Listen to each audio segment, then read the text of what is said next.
ನಮ್ಮ ದೇಹಕ್ಕೆ ಪ್ರೋಟೀನ್ ಇರ್ಬೋದು ಅಥವಾ ಕಾರ್ಬೋಹೈಡ್ರೇಟ್ಸ್ ಇರ್ಬೋದು, ಇದು ಎಷ್ಟು ಮುಖ್ಯನೋ ಅಥವಾ ಫೈಬರ್ನ ಅಂಶ ಎಷ್ಟು ಮುಖ್ಯನೋ ಅದೇ ಥರ ಕೊಬ್ಬಿನ ಅಂಶ ಕೂಡ ಬೇಕೇ ಬೇಕು. ಅಡುಗೆ ಎಣ್ಣೆ ಇಲ್ಲದೆ ಅಡುಗೆ ಮಾಡ್ತೀನಿ ಅಥವಾ ಅಡುಗೆ ಎಣ್ಣೆ ಬಿಟ್ಬಿಟ್ಟು ನಾವು ಬದುಕಿಬಿಡ್ತೀವಿ, ಎಣ್ಣೆ ತಿನ್ನೋದ್ರಿಂದ ಆರೋಗ್ಯಕ್ಕೆ ಹಾನಿ ಅಂತ ನೀವೇನಾದರೂ ಅಂದ್ಕೊಂಡ್ರೆ ಅದು ನಿಮ್ಮ ತಲೆಯಲ್ಲಿರುವಂಥ ತಪ್ಪು ಕಲ್ಪನೆ. ಹಾಗಾಗಿ ಅಡುಗೆ ಎಣ್ಣೆಯನ್ನು ಬಿಡುವಂಥ ಪ್ರಶ್ನೆನೇ ಇಲ್ಲ. ಅಡುಗೆ ಎಣ್ಣೆ ಬೇಕೇ ಬೇಕು ಅಂತ ಹೇಳಿದೆ, ರಿಫೈನ್ಡ್ ಆಯಿಲ್ ಬೇಕೇ ಬೇಕು ಅಂತ ಹೇಳಲಿಲ್ಲ. ರಿಫೈನ್ಡ್ ಆಯಿಲ್ನಿಂದ ನಮ್ಮ ದೇಹಕ್ಕೆ ಒಳ್ಳೆಯದಕ್ಕಿಂತ ಕೆಟ್ಟದ್ದೇ ಜಾಸ್ತಿ. ಹಾರ್ಟ್ ಇಶ್ಯೂಸ್ ಇವಾಗ ಜಾಸ್ತಿ ಆಗ್ತಾ ಇದೆ, ಹೃದಯಕ್ಕೆ ಸಂಬಂಧಿಸಿದಂಥ ಸಮಸ್ಯೆ ಹೆಚ್ಚಾಗ್ತಾ ಇದೆ. ಸೊ ಇದಕ್ಕೂ ನಾವು ಬಳಸುವಂಥ ಅಡುಗೆ ಎಣ್ಣೆಗೂ ಹೇಗೆ ಕನೆಕ್ಷನ್ ಇದೆ ಅಂತ? ಮಿತಿ ಇಲ್ಲದೆ ಅಡುಗೆ ಎಣ್ಣೆ ಬಳಸ್ತಾ ಹೋದರೆ ನಮ್ಮ ಕ್ಯಾಲರಿ ಇಂಟೇಕ್ ಜಾಸ್ತಿ ಆಗ್ತಾ ಹೋಗುತ್ತೆ. ಅವಶ್ಯಕತೆಗಿಂತ ಮೀರಿದ ಎಂಥದ್ದೇ ನಮ್ಮ ದೇಹಕ್ಕೆ ಹೋದ್ರೂ ಕೂಡ ಅದು ಕೊಬ್ಬಾಗಿ ಮಾರ್ಪಾಡಾಗುತ್ತೆ. ಕೊಬ್ಬು ಎಲ್ಲ ಕಡೆಯಲ್ಲೂ ಶೇಖರಣೆ ಆಗುತ್ತೆ, ಬರೀ ಹಾರ್ಟ್ ಹೆಲ್ತ್ ಮಾತ್ರ ಅಲ್ಲ, ದೇಹದ ಬೇರೆ ಬೇರೆ ಕಡೆಯಲ್ಲೂ ಕೂಡ ಶೇಖರಣೆ ಆಗುತ್ತೆ. ಹೈ ಕೊಲೆಸ್ಟ್ರಾಲ್ ಆಗುತ್ತೆ, ಟ್ರೈಗ್ಲಿಸರೈಡ್ಸ್ ಲೆವೆಲ್ ಜಾಸ್ತಿ ಆಗುತ್ತೆ, ದೇಹದಲ್ಲಿ ಬೇರೆ ಬೇರೆ ಅಂಶಗಳು ವ್ಯತ್ಯಾಸ ಆಗ್ತಾ ಹೋಗುತ್ತೆ. ಇದರಿಂದ ಒಂದು ದಿನ ಹಾರ್ಟ್ನ ಸಮಸ್ಯೆ ಅಥವಾ ಹೃದಯ ಸಂಬಂಧ ಪಟ್ಟ ಬೇರೆ ಬೇರೆ ಸಮಸ್ಯೆಗಳು ಕಾಣಿಸ್ಕೊಳ್ಳುತ್ತೆ. ನಾವು ಎಣ್ಣೆ ತುಂಬ ಹಾಕಿದಾಗ ಆಹಾರ ಏನೇ ಅಡುಗೆ ಮಾಡಿಕೊಂಡ್ರು ರುಚಿ ರುಚಿಯಾಗಿ ಅನಿಸುತ್ತೆ. ನೀರಲ್ಲಿ ಬೇಯಿಸೋದಕ್ಕೂ ಎಣ್ಣೆಯಲ್ಲಿ ಬೇಯಿಸೋದಕ್ಕೂ ಭಾಳ ವ್ಯತ್ಯಾಸ ಇದೆ. ಅಡುಗೆ ಭಾಳ ರುಚಿಯಾಗುತ್ತೆ. ಇವತ್ತೊಂದು ಸ್ವಲ್ಪ ಪಲ್ಯಕ್ಕೆ ಎಣ್ಣೆ ಜಾಸ್ತಿ ಹಾಕ್ಕೊಂಡೆ, ಒಂದು ಸ್ವಲ್ಪ ಜಾಸ್ತಿ ಪಲ್ಯ ತಿಂದೆ ಅಂತ ಇಟ್ಕೊಳ್ಳಿ, ಆ ಪಲ್ಯ ಮಾತ್ರ ಜಾಸ್ತಿ ತಿಂದಿರೋದಿಲ್ಲ. ಪ್ರತಿ ಮನುಷ್ಯನಿಗೆ ಅವನ ಕಾರ್ಯಕ್ಕೆ, ದೈನಂದಿನ ಕಾರ್ಯ ಚಟುವಟಿಕೆಗೆ ಎಷ್ಟು ಆಹಾರ ಬೇಕು ಅನ್ನೋದು ಆತನ ಆ್ಯಕ್ಟಿವಿಟೀಸ್ ಮೇಲೆ ನಿಂತಿರುತ್ತೆ. ಡಯಟ್ ಮಾಡುವವರಿಗೆ ಇಂಥ ಎಣ್ಣೆ ಬೆಸ್ಟ್ ಅನ್ನೋದ್ರ ಬದಲಾಗಿ ಡಯಟ್ ಮಾಡುವವರು ಎಷ್ಟು ಮಿತಿಯಲ್ಲಿ ಎಣ್ಣೆ ತಗೊಳ್ಳೋದನ್ನು ಅಭ್ಯಾಸ ಮಾಡ್ಕೋಬೇಕು ಅಥವಾ ಎಷ್ಟು ತಿನ್ನಬೇಕು ಅನ್ನೋದನ್ನ ಕಲ್ತ್ಕೊಳ್ಳೋದು ಭಾಳ ಮುಖ್ಯ. ದಿನಕ್ಕೆ ಒಬ್ಬ ವ್ಯಕ್ತಿ ಎಷ್ಟು ಎಣ್ಣೆಯನ್ನು ಸೇವಿಸಬಹುದು ಆಹಾರದ ಮುಖಾಂತರ?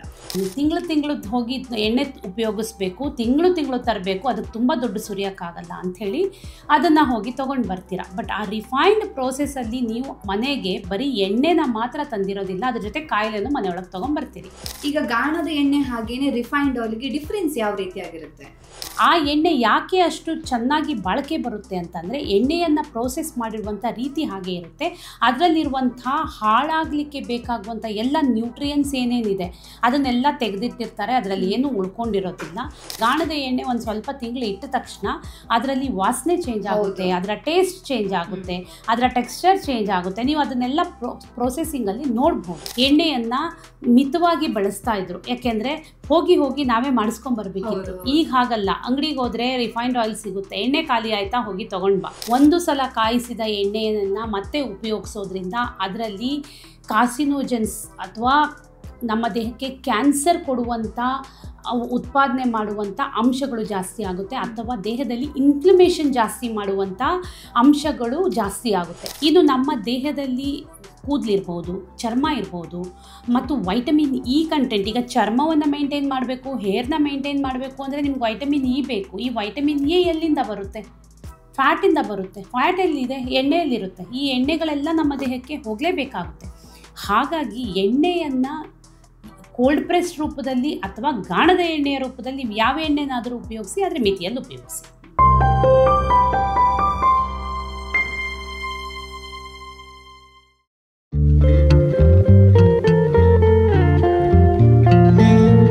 ನಮಸ್ತೆ, ನೀವು ನೋಡ್ತಾ ಇದ್ದೀರಾ ವಿಜಯ ಕರ್ನಾಟಕ.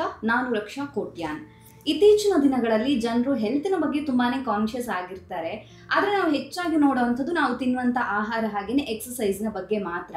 ಆದರೆ ನಾವು ತಿನ್ನುವಂಥ ಆಹಾರದಲ್ಲಿ ನಾವು ಎಂಥ ಎಣ್ಣೆಯನ್ನು ಬಳಸ್ತಾ ಇದ್ದೀವಿ, ನಾವು ಬಳಸುವಂಥ ಅಡುಗೆ ಎಣ್ಣೆ ಎಷ್ಟು ಆರೋಗ್ಯಕ್ಕೆ ಒಳ್ಳೆಯದು ಕೆಟ್ಟದ್ದು ಅನ್ನೋದ್ರ ಬಗ್ಗೆ ಕೂಡ ನಾವು ಯೋಚನೆ ಮಾಡಬೇಕಾಗತ್ತೆ. ಯಾಕಂದರೆ ಇತ್ತೀಚಿನ ದಿನಗಳಲ್ಲಿ ಹೃದಯಕ್ಕೆ ಸಂಬಂಧಿಸಿದಂಥ ಆರೋಗ್ಯ ಸಮಸ್ಯೆಗಳು ಕೂಡ ಹೆಚ್ಚಾಗ್ತಾನೆ ಹೋಗ್ತಾ ಇದೆ. ಹೀಗಾಗಿ ಅಡುಗೆ ಎಣ್ಣೆ ನಾವು ಬಳಸುವಂಥದ್ದು ಎಷ್ಟು ಉತ್ತಮ, ಯಾವ ಅಡುಗೆ ಎಣ್ಣೆಯನ್ನು ಬಳಸಬೇಕಾಗತ್ತೆ, ಇದರಿಂದ ನಿಜವಾಗಿಯೂ ಕೂಡ ನಮ್ಮ ಆರೋಗ್ಯಕ್ಕೆ ಪ್ರಯೋಜನ ಇದೆಯಾ ಇಲ್ವಾ ಅನ್ನೋದ್ರ ಬಗ್ಗೆ ಹೆಚ್ಚಿನ ಮಾಹಿತಿನ ತಿಳಿಸ್ಕೊಡೋದಕ್ಕೆ ಇವತ್ತು ನಮ್ಮ ಜೊತೆ ಜಾಯ್ನ್ ಆಗಿದ್ದಾರೆ Pallavi Iduru, dietician, clinical nutritionist, Anupallavi diet clinic, palace road, Bangalore. Doctor, ಕಾರ್ಯಕ್ರಮಕ್ಕೆ ಸ್ವಾಗತ. ನಮಸ್ತೆ ಮ್ಯಾಮ್. ಈಗ ಯೂಶಲಿ ಎಣ್ಣೆ ಅಂದ ತಕ್ಷಣ ಜನರು ಏನು ಅನ್ಕೋತಾರೆ ಅಂತ ಹೇಳಿದ್ರೆ ಎಣ್ಣೆ ಹೆಲ್ತಿಗೆ ಅಷ್ಟು ಒಳ್ಳೆಯದಲ್ಲ ಅಡುಗೆ ಎಣ್ಣೆ ಅನ್ನುವಂಥದ್ದು ಅಂತ. ಆದರೆ ಅಡುಗೆ ಎಣ್ಣೆ ಇಲ್ಲದೆ ಅಡುಗೆ ಮಾಡೋದಕ್ಕೆ ಹೆಚ್ಚಿನ ಜನರಿಗೆ ಸಾಧ್ಯ ಆಗೋದಿಲ್ಲ. ಹಾಗಾಗಿ ಈ ಅಡುಗೆ ಎಣ್ಣೆಯನ್ನು ಶತ್ರು ಅಂತ ಯಾಕೆ ಎಲ್ಲರೂ ಅನ್ಕೋತಾರೆ? ಇದರಿಂದ ಬೆನಿಫಿಟ್ಸ್ ಏನು ಇಲ್ವಾ ಅಂತ?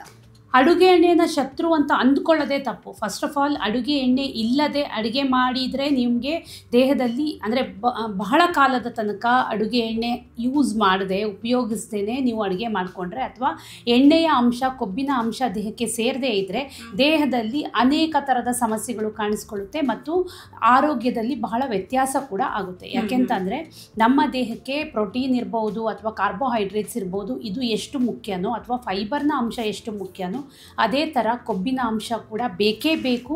ಅದು ನಮ್ಮ ದೇಹದ ಎಲ್ಲ ಕಾರ್ಯಗಳನ್ನು ಸರಾಗವಾಗಿ ನಡೆಸೋದಕ್ಕೆ. ಹಾಗಾಗಿ ಅಡುಗೆ ಎಣ್ಣೆ ಇಲ್ಲದೆ ಅಡುಗೆ ಮಾಡ್ತೀನಿ ಅಥವಾ ಅಡುಗೆ ಎಣ್ಣೆ ಬಿಟ್ಬಿಟ್ಟು ನಾವು ಬದುಕಿಬಿಡ್ತೀವಿ, ಎಣ್ಣೆ ತಿನ್ನೋದ್ರಿಂದ ಆರೋಗ್ಯಕ್ಕೆ ಹಾನಿ ಅಂತ ನೀವೇನಾದರೂ ಅಂದ್ಕೊಂಡ್ರೆ ಅದು ನಿಮ್ಮ ತಲೆಯಲ್ಲಿರುವಂಥ ತಪ್ಪು ಕಲ್ಪನೆ. ಹಾಗಾಗಿ ಅಡುಗೆ ಎಣ್ಣೆಯನ್ನು ಬಿಡುವಂಥ ಪ್ರಶ್ನೆನೇ ಇಲ್ಲ.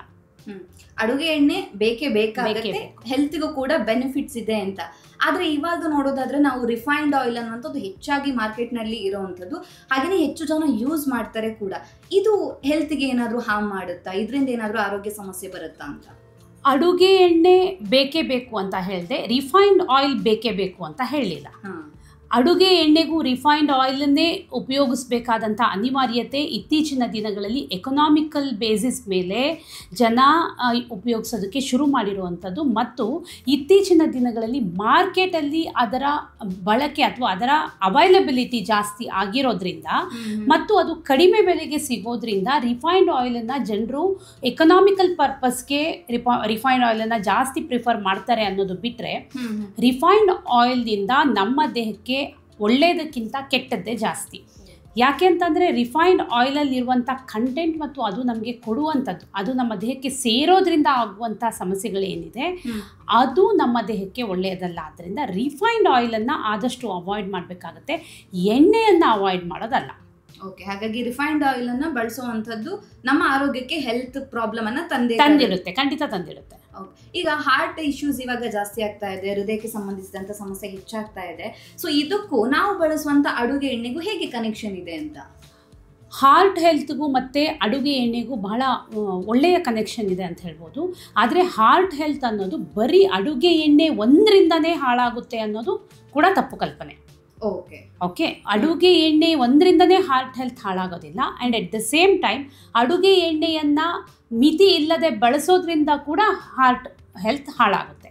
ನಾವು ಯಾವುದೇ ಒಂದು ಆಹಾರವನ್ನು ಅಥವಾ ಆಹಾರ ಕ್ರಮವನ್ನು ಅನುಸರಿಸ್ತಾ ಇದ್ದರೆ ಅದರಲ್ಲಿ ನಮಗೆ ಒಂದು ಹಿಡ್ತಾ ಇರಬೇಕು, ಇತಿಮಿತಿಯಲ್ಲಿರಬೇಕು, ಹಿತಮಿತವಾಗಿ ಬೆಳೆಸಬೇಕು. ಈ ಹಿತಮಿತವಾಗಿ ಬೆಳೆಸಬೇಕು ಅಂತ ಬಂದಾಗ ಅದರಲ್ಲಿ ಅಡುಗೆ ಎಣ್ಣೆ ಮಾತ್ರ ಅಲ್ಲ, ನಾವು ತಿನ್ನುವಂಥ ಬೇರೆ ಬೇರೆ ಆಹಾರಗಳು ಕೂಡ ಅದೇ ಕಂಡೀಷನ್ ಒಳಗಡೆ ಇರಬೇಕಾಗುತ್ತೆ. ಅದರಲ್ಲೂ ಅಡುಗೆ ಎಣ್ಣೆ ನಾವು ಅತಿಯಾಗಿ ಬಳಸಿದ್ರೆ ಏನಾಗುತ್ತೆ ಅಂತಂದರೆ, ಅಡುಗೆ ಎಣ್ಣೆ ಅಥವಾ ಈ ಎಣ್ಣೆಯ ಅಂಶ ಇರುವಂಥ ಯಾವುದೇ ಆಹಾರ ಇರ್ಬೋದು ಅದು ನಮ್ಮ 1 ಗ್ರಾಮ್ಗೆ 9 ಕಿಲೋ ಕ್ಯಾಲರಿ ನಮ್ಮ ದೇಹಕ್ಕೆ ಕೊಡುತ್ತೆ. ಬೇರೆ ಎಲ್ಲ ಕಂಟೆಂಟ್ ಅಂದರೆ ನೀವು ಕಾರ್ಬೋಹೈಡ್ರೇಟ್ಸ್ ತೊಗೋಬೋದು ಅಥವಾ ಪ್ರೋಟೀನ್ ತೊಗೋಬೋದು, ಅದು 1 ಗ್ರಾಮ್ಗೆ ನಿಮಗೆ ಬರೀ 4 ಕಿಲೋ ಕ್ಯಾಲರಿ ಸಿಗುವಂಥದ್ದು. ಆದರೆ ಅದರ ಡಬಲ್, ಅದಕ್ಕಿಂತ ಜಾಸ್ತಿ 9 ಕಿಲೋ ಕ್ಯಾಲರಿ 1 ಗ್ರಾಮಲ್ಲಿ ಸಿಗುತ್ತೆ. ನೀವು ಮಿತಿ ಇಲ್ಲದೆ ಅಡುಗೆ ಎಣ್ಣೆ ಬಳಸ್ತಾ ಹೋದರೆ ನಮ್ಮ ಕ್ಯಾಲರಿ ಇಂಟೇಕ್ ಜಾಸ್ತಿ ಆಗ್ತಾ ಹೋಗುತ್ತೆ. ಅವಶ್ಯಕತೆಗಿಂತ ಮೀರಿದ ಎಂಥದ್ದೇ ನಮ್ಮ ದೇಹಕ್ಕೆ ಹೋದ್ರೂ ಕೂಡ ಅದು ಕೊಬ್ಬಾಗಿ ಮಾರ್ಪಾಡಾಗುತ್ತೆ. ಕೊಬ್ಬಾಗಿ ಮಾರ್ಪಾಡಾಗುವಾಗ ಅದು ಒಂದು ನಾವು ಕೊಬ್ಬಾಗಿ ಮಾರ್ಪಾಡಾಗಿ ಅದರಿಂದ ನಾವು ತೊಂದರೆಗಳನ್ನು ತಂದುಕೊಳ್ತೀವಿ ದೇಹಕ್ಕೆ. ಅಂದರೆ ಅದರಿಂದ ಕೊಬ್ಬು ಎಲ್ಲ ಕಡೆಯಲ್ಲೂ ಶೇಖರಣೆ ಆಗುತ್ತೆ, ಬರೀ ಹಾರ್ಟ್ ಹೆಲ್ತ್ ಮಾತ್ರ ಅಲ್ಲ, ದೇಹದ ಬೇರೆ ಬೇರೆ ಕಡೆಯಲ್ಲೂ ಕೂಡ ಶೇಖರಣೆ ಆಗುತ್ತೆ.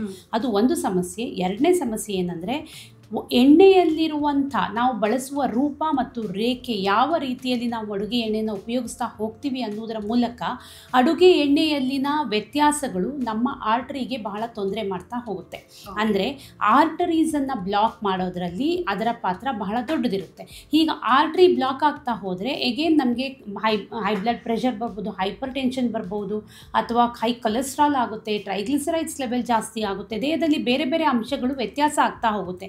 ಇದರಿಂದ ಒಂದು ದಿನ ಹಾರ್ಟ್ನ ಸಮಸ್ಯೆ ಅಥವಾ ಹೃದಯ ಸಂಬಂಧಪಟ್ಟ ಬೇರೆ ಬೇರೆ ಸಮಸ್ಯೆಗಳು ಕಾಣಿಸ್ಕೊಳ್ಳುತ್ತೆ. ಅದು ಹಾರ್ಟ್ ಅಟ್ಯಾಕೇ ಆಗಬೇಕು ಅಂತಿಲ್ಲ, ಅಥವಾ ಕಾರ್ಡಿಯಾಕ್ ಅರೆಸ್ಟೇ ಆಗಬೇಕು ಅಂತಿಲ್ಲ, ಅಥವಾ ಬಹುತೇಕರು ಹಾರ್ಟ್ ಅಟ್ಯಾಕ್ ಕಾರ್ಡಿಯಾಕ್ ಅರೆಸ್ಟ್ಗಿಂತ ಜಾಸ್ತಿ ಈಗ ನಿಮಗೆ ಹೊರಗಡೆ ಕಾಣಿಸುವಾಗ ಲಕ್ಷಾಂತರ ರೂಪಾಯಿ ಸುರಿದು ಓಪನ್ ಹಾರ್ಟ್ ಸರ್ಜರಿ ಮಾಡಿಸ್ಬೇಕಾಗುತ್ತೆ, ಹಾರ್ಟ್ ಬ್ಲಾಕ್ ಆಗಿರೋದನ್ನ ಕ್ಲಿಯರ್ ಮಾಡಬೇಕಾಗುತ್ತೆ, ಅಥವಾ ಬೇರೆ ಬೇರೆ ಸಮಸ್ಯೆಗಳು ಕಾಣಿಸ್ಕೊಳ್ಳುತ್ತೆ ಅದನ್ನು ಸರಿ ಮಾಡಬೇಕಾಗುತ್ತೆ, ಅದನ್ನು ರಿಪೇರಿ ಮಾಡಿ ಲೈಫ್ ಲಾಂಗ್ ಮೆಡಿಸಿನ್ನ ಮೇಲೆ ಬದುಕಬೇಕಾಗುತ್ತೆ. ಈ ಥರ ಅನೇಕ ಸಮಸ್ಯೆಗಳು ಹಾರ್ಟ್ ಮೇಲೆ ಆಗೋದು ನಾವು ತಿನ್ನುವಂಥ ಅಡುಗೆ ಎಣ್ಣೆಯಲ್ಲಿ ತೊಂದರೆ ಇರೋದು ಮತ್ತು ನಾವು ಮಿತಿ ಇಲ್ಲದೆ ಆಹಾರವನ್ನು ಬೇರೆ ಬೇರೆ ರೂಪದಲ್ಲಿ ಬಳಸೋದ್ರಿಂದ. ಹಾಗಾಗಿ ಅಡುಗೆ ಎಣ್ಣೆ ಕೂಡ ಹಾರ್ಟ್ ಹೆಲ್ತನ್ನು ಹಾಳು ಮಾಡೋದ್ರಲ್ಲಿ ಮುಖ್ಯ ಪಾತ್ರ ವಹಿಸುತ್ತೆ ಅಂತ ಹೇಳ್ಬೋದು. ಓಕೆ, ಹಾಗಾಗಿ ಕ್ವಾಲಿಟಿಯ ಜೊತೆಗೆ ಕ್ವಾಂಟಿಟಿ ಮ್ಯಾಟರ್ ಆಗುತ್ತೆ. ನಾವು ಎಷ್ಟು ಎಣ್ಣೆಯನ್ನು ಸೇವಿಸ್ತೀವಿ, ಎಂಥ ಆಹಾರವನ್ನು ಸೇವಿಸ್ತೀವಿ ಅನ್ನೋಂಥದ್ದು ಕೂಡ. ಈಗ ಕೊಲೆಸ್ಟ್ರಾಲ್ ಪ್ರಾಬ್ಲಮ್ ಈಗ ಕಾಮನ್ ಆಗಿಬಿಟ್ಟಿದೆ. ಸೊ ಈ ಕೊಲೆಸ್ಟ್ರಾಲ್ ಬರೋದಕ್ಕೆ ಆಗಿರ್ಬೋದು ಅಥವಾ ವೆಯ್ಟ್ ಗೇನ್ ಆಗೋದಕ್ಕೆ ಹೇಗೆ ಈ ಎಣ್ಣೆಗೂ ಇದಕ್ಕೂ ಕನೆಕ್ಷನ್ ಇದೆ ಅಂತ? ಸಿಂಪಲ್ಲು ಆಡು ಭಾಷೆ, ಆಡು ಜನರ ಅಂದರೆ ಜನರ ಲ್ಯಾಂಗ್ವೇಜಲ್ಲಿ ಹೇಳಬೇಕು ಅಂತಂದರೆ, ನಾವು ಎಣ್ಣೆ ತುಂಬ ಹಾಕಿದಾಗ ಆಹಾರ ಏನೇ ಅಡುಗೆ ಮಾಡಿಕೊಂಡ್ರು ರುಚಿಯಾಗಿ ಅನಿಸುತ್ತೆ. ನೀರಲ್ಲಿ ಬೇಯಿಸೋದಕ್ಕೂ ಎಣ್ಣೆಯಲ್ಲಿ ಬೇಯಿಸೋದಕ್ಕೂ ಭಾಳ ವ್ಯತ್ಯಾಸ ಇದೆ. ಅಡುಗೆ ಭಾಳ ರುಚಿಯಾಗುತ್ತೆ. ಇವತ್ತೊಂದು ಸ್ವಲ್ಪ ಪಲ್ಯಕ್ಕೆ ಎಣ್ಣೆ ಜಾಸ್ತಿ ಹಾಕ್ಕೊಂಡೆ, ಒಂದು ಸ್ವಲ್ಪ ಜಾಸ್ತಿ ಪಲ್ಯ ತಿಂದೆ ಅಂತ ಇಟ್ಕೊಳ್ಳಿ. ಆ ಪಲ್ಯ ಮಾತ್ರ ಜಾಸ್ತಿ ತಿಂದಿರೋದಿಲ್ಲ, ಪಲ್ಯದ ಜೊತೆಗೆ ಅದಕ್ಕೊಂದಿಷ್ಟು ಅನ್ನನೋ ಜಾಸ್ತಿನೋ ಅಥವಾ ರೊಟ್ಟಿ ಜಾಸ್ತಿನೋ ಯಾವುದೋ ಒಂದು ಜಾಸ್ತಿಯನ್ನೇ ತೊಗೊಂಡಿರ್ತೀರಿ. ನೀವು ಓವರಾಲ್ ಆಗಿ ಪ್ರತಿ ದಿವಸ ಇವತ್ತು ರುಚಿಯಾಗಿದೆ, ನಾಳೆ ಒಂದು ಸ್ವಲ್ಪ ಎಣ್ಣೆ ಜಾಸ್ತಿ ಹಾಕಿ ಅಡುಗೆ ಮಾಡ್ತೀನಿ, ಒಂದು ಸ್ವಲ್ಪ ಎಣ್ಣೆ ಜಾಸ್ತಿ ತಾನೆ ಒಂದಿಷ್ಟು ಜಾಸ್ತಿ ಇವತ್ತೊಂದು ದಿವಸ ಒಂದು ಸ್ವಲ್ಪ ಜಾಸ್ತಿ ಹಾಕ್ಕೊತೀವಿ. ಇದು ಕಂಟಿನ್ಯೂಸ್ ಆಗಿ ನಮ್ಗೆ ಹ್ಯಾಬಿಟ್ ಆಗ್ತಾ ಹೋಗುತ್ತೆ. ನಮ್ಮ ಬಳಕೆಯಲ್ಲಿ ಇತಿಮಿತಿಯನ್ನು ನಾವು ಕಳ್ಕೊಳ್ತಾ ಹೋಗ್ತೀವಿ. ಆಗ ಪ್ರತಿದಿನ ನಾವು ಈ ರೀತಿ ಎಕ್ಸ್ಟ್ರಾ ತಿನ್ನೋದು, ಎಕ್ಸ್ಟ್ರಾ ಸೇರಿಸೋದು, ಬರೀ ಎಣ್ಣೆ ಅಥವಾ ಎಣ್ಣೆಯ ಅಂಶ ಇರುವಂಥ ಆಹಾರ ಮಾತ್ರ ಅಲ್ಲ, ಅದರ ಜೊತೆಗೆ ಅದಕ್ಕೆ ಸಪೋರ್ಟ್ ಆಗಿ ಬರೀ ಎಣ್ಣೆ ತಿನ್ನೋಕ್ಕೆ ಯಾರ ಕೈಯಲ್ಲಾಗುತ್ತೆ? 1 ಸ್ಪೂನ್ ತುಪ್ಪ ಹೀಗೆ ತಿನ್ಬೋದು. ಹೌದು, 3 ಸ್ಪೂನ್ ತುಪ್ಪನ ಹೀಗೆ ತಿನ್ನಿ ಅಂದ್ರೆ ಯಾರು ತಿಂತಾರೆ? ಬೇರೆ ಎಲ್ಲ ಆಹಾರವನ್ನ ತಗೋತೀವಿ, ಅದ್ರ ಜೊತೆಗೆ ಬೇರೆ ಎಲ್ಲ ಆಹಾರಗಳನ್ನು ಸೇರಿಸ್ತಾ ಹೋಗ್ತೀವಿ. ಈ ರೀತಿ ಎಲ್ಲವನ್ನ ನಾವು ಸೇರಿಸ್ಕೊಳ್ತಾ ಹೋಗುವಾಗ ನಮ್ಮ ದೇಹದಲ್ಲಿ ಕೊಬ್ಬಿನ ಶೇಖರಣೆ ಜಾಸ್ತಿ ಆಗುತ್ತೆ. ಯಾಕೆ ಅಂತ ಅಂದರೆ, ಪ್ರತಿ ಮನುಷ್ಯನಿಗೆ ಅವನ ಕಾರ್ಯಕ್ಕೆ, ದೈನಂದಿನ ಕಾರ್ಯ ಚಟುವಟಿಕೆಗೆ ಎಷ್ಟು ಆಹಾರ ಬೇಕು ಅನ್ನೋದು ಆತನ ಆಕ್ಟಿವಿಟೀಸ್ ಮೇಲೆ ನಿಂತಿರುತ್ತೆ. ಬಹುತೇಕ ಜನರು ಇತ್ತೀಚೆಗೆ ಸೆಡೆಂಟ್ರಿ ಲೈಫ್ ಸ್ಟೈಲೇ ಲೀಡ್ ಮಾಡ್ತಾ ಇರೋದು. ಬಹುತೇಕರಿಗೆ ಈ ನಮ್ಮ ದೇಹವನ್ನು ಆಕ್ಟಿವ್ ಆಗಿ ಇಟ್ಕೋಬೇಕು, ನಾವು ಓಡಾಡಬೇಕು, ನಾವು ತಿಂದಿರುವುದನ್ನು ಕರಗಿಸ್ಬೇಕು ಅಥವಾ ನಮ್ಮ ಬಾಡಿಯನ್ನು ಆಕ್ಟಿವ್ ಆಗಿ ಇಟ್ಕೋಬೇಕು ಅನ್ನುವಂಥ ಕಾನ್ಸೆಪ್ಟ್ ಕೂಡ ಇರೋದಿಲ್ಲ. ಇಂಥ ಸಂದರ್ಭದಲ್ಲಿ ಏನಾಗುತ್ತೆ, ನಾವು ಏನು ಆಹಾರವನ್ನು ತಗೊಳ್ತೀವಿ ಅದು ಶೇಖರಣೆ ಆಗ್ತಾ ಹೋಗುತ್ತೆ ಅಥವಾ ಫ್ಯಾಟ್ ಆಗಿ ಕನ್ವರ್ಟ್ ಆಗ್ತಾ ಹೋಗುತ್ತೆ. ಈ ಫ್ಯಾಟ್ ಆಗಿ ಕನ್ವರ್ಟ್ ಆಗೋದ್ರಿಂದ ದೇಹದಲ್ಲಿ ಟ್ರೈಗ್ಲಿಸರೈಡ್ಸ್ನ ಪ್ರಮಾಣ ಜಾಸ್ತಿ ಆಗುತ್ತೆ. ಅದು ನಮ್ಮ ದೇಹದಲ್ಲಿ ಫ್ಯಾಟನ್ನು ಇಂಡಿಕೇಟ್ ಮಾಡುವಂಥ ಮೊದಲ ಅಂಶ. ಅದ್ರ ಜೊತೆಗೆ ಕೊಲೆಸ್ಟ್ರಾಲ್ನ ಪ್ರಮಾಣ ಜಾಸ್ತಿ ಆಗುತ್ತೆ. ಟ್ರೈಗ್ಲಿಸರೈಡ್ಸ್ ಜಾಸ್ತಿ ಆಗಿದೆ ಅಂದರೆ ಖಂಡಿತವಾಗ್ಲೂ ಅದು ಹಾರ್ಟ್ ಹೆಲ್ತ್ನ ಕ್ಯಾಟಗರಿಗೆ ಬರುತ್ತೆ. ಅದರಲ್ಲಿ ನಿಮ್ಮ ಕೊಲೆಸ್ಟ್ರಾಲ್ನ ಪ್ರಮಾಣ ಜಾಸ್ತಿ ಆಗ್ತಾ ಹೋಗುತ್ತೆ. ಈ ಕೊಲೆಸ್ಟ್ರಾಲ್ ಟ್ರೈಗ್ಲಿಸರೈಡ್ಸ್ನ ಪ್ರಮಾಣ ಏರಿಳ್ತಾ ಆಗ್ತಾ ಇದ್ದ ಹಾಗೇ ಹೈಪರ್ ಟೆನ್ಷನ್ ಇರ್ಬೋದು, ಅಥವಾ ಹೈ ಕೊಲೆಸ್ಟ್ರಾಲ್ನ ಪ್ರಾಬ್ಲಮ್ ಅಥವಾ ಕೆಟ್ಟ ಕೊಲೆಸ್ಟ್ರಾಲ್ನ ಪ್ರಾಬ್ಲಮ್ ಜಾಸ್ತಿ ಆಗ್ತಾ ಹೋಗಿ ಅದು ನಮ್ಮ ದೇಹದಲ್ಲಿ ಸಮಸ್ಯೆಗಳನ್ನ ತಂದುಕೊಡುತ್ತೆ. ಯಾವಾಗ ನಾವು ತಿನ್ನುವ ಆಹಾರ ಕರೆಕ್ಟ್ ಆಗಿದ್ದರೆ, ಅದರಲ್ಲಿ ಮಿತಿ ಇದ್ದರೆ, ಅದರಲ್ಲಿ ಬಳಸುವಂಥ ಎಣ್ಣೆಯಲ್ಲಿ ಮಿತಿ ಇದ್ದರೆ ಈ ಪ್ರಾಬ್ಲಮ್ಗಳನ್ನು ದೂರ ಇಡ್ತಾ ಬರ್ಬೋದು. ಅಂದರೆ ಒಂದಕ್ಕೊಂದು ಎಲ್ಲದಕ್ಕೂ ಕನೆಕ್ಷನ್ ಖಂಡಿತ. ಈಗ ಡಯಟ್ ಮಾಡೋರಿಗೆ ಡಯಟ್ ಮಾಡಬೇಕು ಅಂತ ಇರುತ್ತೆ, ಅಥವಾ ಏನೋ ವೆಯ್ಟನ್ನು ನಾನು ನಾರ್ಮಲ್ ಆಗಿ ಇಟ್ಕೋಬೇಕು ಅಥವಾ ವೆಯ್ಟ್ ಕಡಿಮೆ ಮಾಡಬೇಕು ಅಂತ ಇರುತ್ತೆ. ಆದರೆ ಎಣ್ಣೆ ಇಲ್ಲದೆ ಯಾವ ಆಹಾರನೂ ತಿನ್ನೋದಕ್ಕೆ ನಾಲ್ಗೆಗೆ ಹಿಡಿಸೋದಿಲ್ಲ, ರುಚಿ ಇರೋದಿಲ್ಲ. ನೀವು ಆಗಲೇ ಹೇಳಿದ್ರಿ, ಎಣ್ಣೆ ಇದ್ದು ಅಡುಗೆ ಮಾಡೋದಕ್ಕೂ ಎಣ್ಣೆ ಇಲ್ಲದೆ ಅಡುಗೆ ಮಾಡೋದಕ್ಕೂ ತುಂಬ ವ್ಯತ್ಯಾಸ ಇರುತ್ತೆ. ಸೊ ಡಯಟ್ ಮಾಡೋರಿಗೆ ಇಂಥ ಎಣ್ಣೆ ಬೆಸ್ಟ್ ಅಂತ ಯಾವುದಾದ್ರೂ ರೆಕಮೆಂಡ್ ಮಾಡೋದಕ್ಕಾಗತ್ತಾ? ಡಯಟ್ ಮಾಡುವವರಿಗೆ ಇಂಥ ಎಣ್ಣೆ ಬೆಸ್ಟ್ ಅನ್ನೋದ್ರ ಬದಲಾಗಿ ಡಯಟ್ ಮಾಡುವವರು ಎಷ್ಟು ಮಿತಿಯಲ್ಲಿ ಎಣ್ಣೆ ತಗೊಳ್ಳೋದನ್ನು ಅಭ್ಯಾಸ ಮಾಡ್ಕೋಬೇಕು ಅಥವಾ ಎಷ್ಟು ತಿನ್ನಬೇಕು ಅನ್ನೋದನ್ನ ಕಲ್ತ್ಕೊಳ್ಳೋದು ಭಾಳ ಮುಖ್ಯವಾಗಿ ನಾನು ಇಂಥದ್ದೇ ಎಣ್ಣೆ ತಿನ್ನಿ, ಇಂಥದ್ದೇ ಎಣ್ಣೆ ತಿನ್ನಬೇಡಿ ಅಂತ ಹೇಳೋದಕ್ಕಿಂತ ಎಲ್ಲ ಎಣ್ಣೆಯನ್ನು ಮಿತಿಯಲ್ಲಿ ಬಳಸಿ ಅಂತ ಹೇಳ್ತೀನಿ. ಫಾರ್ ಎಕ್ಸಾಂಪಲ್, ಈಗ ಒಂದೊಂದು ರೀಜನಲ್ಲಿ ಒಂದೊಂದು ಥರದ ಎಣ್ಣೆಯನ್ನು ಬಳಸ್ತಾರೆ. ನೀವು ಕೋಸ್ಟಲ್ಲಿ ಹೋದರೆ ತೆಂಗಿನೆಣ್ಣೆಯನ್ನು ಬಳಸ್ತಾರೆ. ಸಾಮಾನ್ಯವಾಗಿ ಎಲ್ಲ ಕೋಸ್ಟ್ ಏನು ನಮ್ಮ ವೆಸ್ಟ್ ಕೋಸ್ಟ್ ಏನಿದೆ ಅಲ್ಲಿ ಎಲ್ಲರೂ ತೆಂಗಿನ ಎಣ್ಣೆಯನ್ನು ಅತಿಯಾಗಿ ಬಳಸ್ತಾರೆ. ಅದರ ಜೊತೆಗೆ ನೀವು ಉತ್ತರ ಕರ್ನಾಟಕದ ಕಡೆಗೆ ಹೋದರೆ ಅವರು ನಿಮ್ಮ ಸೀಡ್ ಆಯಿಲ್ಗಳನ್ನ ಜಾಸ್ತಿ ಬಳಸ್ತಾರೆ. ಅವ್ರಿಗೆ ಅದು ಅಭ್ಯಾಸ. ಅದು ಗ್ರೌಂಡ್ನಟ್ ಆಯಿಲೇ ಇರ್ಬೋದು, ಅಥವಾ ಕುಸುಬೆ ಎಣ್ಣೆ ಅಥವಾ ಸಾಫ್ಲವರ್ ಆಯಿಲೇ ಇರ್ಬೋದು, ಅಥವಾ ಸನ್ಫ್ಲವರ್ ಆಯಿಲೇ ಇರ್ಬೋದು. ಅದು ಅವ್ರ ಅಭ್ಯಾಸ, ಅವರು ಅದನ್ನು ಜಾಸ್ತಿ ಬಳಸ್ತಾರೆ. ಈ ಮಧ್ಯ ಕರ್ನಾಟಕದಲ್ಲಿ ಅಥವಾ ಈ ಸೌತ್ ಕರ್ನಾಟಕದಲ್ಲಿ ಏನಿದೆ ಇಲ್ಲಿ ಕೋಕೋನಟ್ ಆಯಿಲ್ ಗ್ರೌಂಡ್ನಟ್ ಆಯಿಲನ್ನು ಜಾಸ್ತಿ ಬಳಸ್ತಾರೆ. ಈ ಶೇಂಗಾ ಎಣ್ಣೆನ ಬಳಕೆ ಜಾಸ್ತಿ ಇದೆ ಅಂತಲೇ ಹೇಳ್ಬೋದು. ಅದ್ರ ಜೊತೆಗೆ ಅಲ್ಪ ಸ್ವಲ್ಪ ಕೊಬ್ಬರಿ ಎಣ್ಣೆನ ಕೂಡ ಬಳಸ್ತಾರೆ. ಇಟ್ ಡಿಪೆಂಡ್ಸ್ ಆನ್ ಯಾವ ಥರದ ಅಡುಗೆ ಮಾಡ್ತೀವಿ ಅನ್ನೋದ್ರ ಮೇಲೆ. ಸೊ ಈ ರೀತಿ ರೀಜನ್ಗೆ ರೀಜನ್ ಅಲ್ಲಿ ಏನು ಅವೈಲಬಿಲಿಟಿ ಇರುತ್ತೆ ಅದ್ರ ಮೇಲೆ ಅವರು ಅಡುಗೆ ಎಣ್ಣೆಯನ್ನು ಬಳಸೋದನ್ನ ಅಭ್ಯಾಸ ಮಾಡ್ಕೊಂಡಿದ್ದಾರೆ. ನಾನೇನು ಹೇಳೋದು ಅಂದರೆ, ನಿಮ್ಮ ಅಡುಗೆ ಎಣ್ಣೆಯ ಬಳಕೆಯಲ್ಲಿ ನೀವು ಭಾಳ ವ್ಯತ್ಯಾಸ ಮಾಡ್ಕೊಳ್ಳಿ ಅಂತ ಹೇಳೋದಿಲ್ಲ, ಆದರೆ ಅಡುಗೆ ಎಣ್ಣೆಯನ್ನು ಯಾವ ರೂಪದಲ್ಲಿ ತಯಾರಿಸಿರ್ತಾರೆ ಅದರ ಮೇಲೆ ಗಮನ ಕೊಡಿ ಅಂತ ಹೇಳ್ತೀನಿ. ತುಂಬ ಜನ ಕೊಬ್ಬರಿ ಎಣ್ಣೆ ಅಲ್ವಾ, ಯಾವುದೋ ರಿಫೈನ್ಡ್ ಕೋಕೋನಟ್ ಆಯಿಲ್ನ ತೊಗೊಂಡು ಬಂದುಬಿಡ್ತೀನಿ, ಅದನ್ನು ತೊಗೋಬೋದು. ಅಥವಾ ಬಹಳಷ್ಟು ಜನ ಸನ್ಫ್ಲವರ್ ಆಯಿಲ್ ಅಲ್ವಾ, ಸನ್ಫ್ಲವರ್ ಆಯಿಲೇ ತಾನೇ ನಾವು ತೊಗೊಳ್ಳೋದು, ರಿಫೈನ್ಡ್ ಸನ್ಫ್ಲವರ್ ಆಯಿಲ್ ಕಮ್ಮಿಗೆ ಸಿಗುತ್ತೆ, 200-300 ರೂಪಾಯಿ ಒಳಗೆ ಸನ್ಫ್ಲವರ್ ಆಯಿಲ್ 1 ಲೀಟ್ರ್ ಬಂದುಬಿಡುತ್ತೆ, ಅದನ್ನು ತೊಗೊಂಬಂದುಬಿಡ್ತೀನಿ. ತಿಂಗಳು ಹೋಗಿ ಎಣ್ಣೆ ಉಪಯೋಗಿಸ್ಬೇಕು, ತಿಂಗಳು ತರಬೇಕು, ಅದಕ್ಕೆ ತುಂಬ ದುಡ್ಡು ಸುರಿಯೋಕ್ಕಾಗಲ್ಲ ಅಂಥೇಳಿ ಅದನ್ನು ಹೋಗಿ ತೊಗೊಂಡು ಬರ್ತೀರ. ಬಟ್ ಆ ರಿಫೈನ್ಡ್ ಪ್ರೋಸೆಸ್ಸಲ್ಲಿ ನೀವು ಮನೆಗೆ ಬರೀ ಎಣ್ಣೆನ ಮಾತ್ರ ತಂದಿರೋದಿಲ್ಲ, ಅದ್ರ ಜೊತೆ ಕಾಯಿಲೆನೂ ಮನೆಯೊಳಗೆ ತೊಗೊಂಬರ್ತೀರಿ. ಹಾಗಾಗಿ ನೀವು ಎಣ್ಣೆಯ ಮಿತಿಯನ್ನು ಅರಿತುಕೊಳ್ಳುವುದರ ಜೊತೆಗೆ ಯಾವ ಎಣ್ಣೆಯನ್ನು ಉಪಯೋಗಿಸ್ಬೇಕು ಅನ್ನೋದನ್ನ ಕಲ್ತ್ಕೋಬೇಕು. ಇಂಥದ್ದೇ ಎಣ್ಣೆ ಅಂತಲ್ಲ, ಕೋಕೋನಟ್ ಆಯಿಲನ್ನು ಉಪಯೋಗಿಸಿ, ಅಥವಾ ಸನ್ಫ್ಲವರ್ ಆಯಿಲನ್ನಾದರೆ ಸನ್ಫ್ಲವರ್ ಆಯಿಲನ್ನೇ ಉಪಯೋಗಿಸಿ, ಅದನ್ನು ಮಾತ್ರ ಅಲ್ಲ, ಗ್ರೌಂಡ್ನಟ್ ಆಯಿಲನ್ನು ಉಪಯೋಗಿಸಿ, ಪರವಾಗಿಲ್ಲ. ಯಾವ ಎಣ್ಣೆಯನ್ನಾದ್ರೂ ಬಳಕೆಯಲ್ಲಿ ಮಿತಿ ಇರಲಿ, ಜೊತೆಗೆ ಎಣ್ಣೆಯನ್ನು ತಯಾರಿಸುವ ರೀತಿ ನಿಮಗೆ ಗೊತ್ತಿರಬೇಕು. ರಿಫೈನ್ಡ್ ಆಯಿಲ್ ಆದರೆ ಅದನ್ನು ದೂರ ಇಡಿ. ಸೊ ಯಾವ ಎಣ್ಣೆಯನ್ನಾದರೂ ಕೂಡ ಬಳಸ್ಬೋದು, ಆದರೆ ರಿಫೈನ್ಡ್ ಆಯಿಲ್ ಆಗಿದ್ರೆ ಅದನ್ನು ಬಳಸಬಾರ್ದು ಅಂತ. ಈಗ ತೆಂಗಿನ ಎಣ್ಣೆ ಆರೋಗ್ಯಕ್ಕೆ ಒಳ್ಳೇದು ಅಂತ ಅಂದರೂ ನೀವು ಹೇಳಿದಾಗೆ ಅದರಲ್ಲೂ ಕೂಡ ಬೇರೆ ಬೇರೆ ಕ್ಯಾಟಗರಿ ಇರ್ಬೋದು. ಅದನ್ನ ಈಗ ನೀವು ಹೇಳಿದಂಗೆ ಕಮರ್ಷಿಯಲ್ ಪರ್ಪಸ್ಗೆ ಯೂಸ್ ಮಾಡ್ತಾ ಇರ್ಬೋದು. ಕೋಕೋನಟ್ ಆಯಿಲ್ ನನ್ನ ಹೆಲ್ತಿಗೆ ಒಳ್ಳೇದು ಅಂತ ತಂದಿರೋದು ನಮಗೆ ಆರೋಗ್ಯ ಸಮಸ್ಯೆಯನ್ನು ಖಂಡಿತವಾಗಿಯೂ ತಂದೇ ತರುತ್ತೆ ಅಂತ. ದಿನಕ್ಕೆ ಒಬ್ಬ ವ್ಯಕ್ತಿ ಎಷ್ಟು ಎಣ್ಣೆಯನ್ನು ಸೇವಿಸಬಹುದು ಆಹಾರದ ಮುಖಾಂತರ? ಒಬ್ಬ ವ್ಯಕ್ತಿಗೆ ದಿನಕ್ಕೆ ಎಣ್ಣೆ, ತುಪ್ಪ ಇವೆಲ್ಲವನ್ನು ಸೇರಿಸ್ಕೊಂಡ್ರೆ 4-5 ಸ್ಪೂನ್ ಎಣ್ಣೆ ಅಥವಾ ತುಪ್ಪವನ್ನು ಉಪಯೋಗಿಸ್ಬೋದು ಅಂತ ಹೇಳ್ಬೋದು ಇಡೀ ದಿನಕ್ಕೆ. ಅಂದರೆ ಒಂದು ಅಡುಗೆ ವಿಚಾರವಾಗಿ ನಾನು ಹೇಳ್ತಾ ಇಲ್ಲ, ಇಡೀ ದಿನ. ಫಾರ್ ಎಕ್ಸಾಂಪಲ್, ನೀವು ಇವತ್ತು ಒಂದು ಬೌಲ್ ಪಲ್ಯ ತಿಂತೀರಿ, ಅದಕ್ಕೆ 1 ಸ್ಪೂನ್ ಎಣ್ಣೆ ಹಾಕ್ಕೊಳ್ಳಿ, ಅಥವಾ 1 ಸ್ಪೂನ್ ಎಣ್ಣೆಯಿಂದ ಮಾಡಿ. ಅಥವಾ 1 ಬೌಲ್ ಸಾಂಬಾರು ತಿಂತೀರಿ, ಅದಕ್ಕೆ ಒಗ್ಗರಣೆಗೆ ಅಂತ 1 ಸ್ಪೂನ್ ಎಣ್ಣೆ ಉಪಯೋಗಿಸಿ. ಈ ರೀತಿ ನೀವು ದಿನಕ್ಕೆ ಮೇಬಿ 3 ಮುಖ್ಯವಾದ ಮೀಲಲ್ಲಿ, ಅಂದರೆ ಬೆಳಿಗ್ಗೆ ತಿಂಡಿ, ಮಧ್ಯಾಹ್ನ ಊಟ, ರಾತ್ರಿ ಊಟ, 3 ಮೀಲ್ಗಳಲ್ಲಿ 5 ಸ್ಪೂನ್ ಎಣ್ಣೆಯನ್ನು ಡಿವೈಡ್ ಮಾಡಿಕೊಂಡ್ರೆ ಅದು healthy way of using oil ಮತ್ತು ಬೇಕಾದಷ್ಟು ಪ್ರಮಾಣದಲ್ಲಿ ನೀವು ಎಣ್ಣೆ ಉಪಯೋಗಿಸ್ತಿದ್ದೀರಿ ಅಂತ ಅರ್ಥ. ಅದನ್ನು ಮೀರಿ ನೀವು ಒಂದು ವೇಳೆ 8-10 ಸ್ಪೂನ್ ಒಂದು ದಿವಸಕ್ಕೆ ಎಣ್ಣೆ ಬಳಸ್ತಾ ಇದ್ದೀರಿ ಅಂತಂದರೆ ನೀವು ಆರೋಗ್ಯದ ಸಮಸ್ಯೆಯನ್ನು ಒಂದು 60-70 ನಂತರ ಬರೋದನ್ನು 30-40ರಲ್ಲೇ ಇನ್ವೈಟ್ ಮಾಡ್ತಿದ್ದೀರಿ ಅಂತ ಅರ್ಥ. ಈಗ ಗಾಣದ ಎಣ್ಣೆ ಹಾಗೇನೆ ರಿಫೈನ್ಡ್ ಆಯಿಲ್ಗೆ ಡಿಫ್ರೆನ್ಸ್ ಯಾವ ರೀತಿಯಾಗಿರುತ್ತೆ?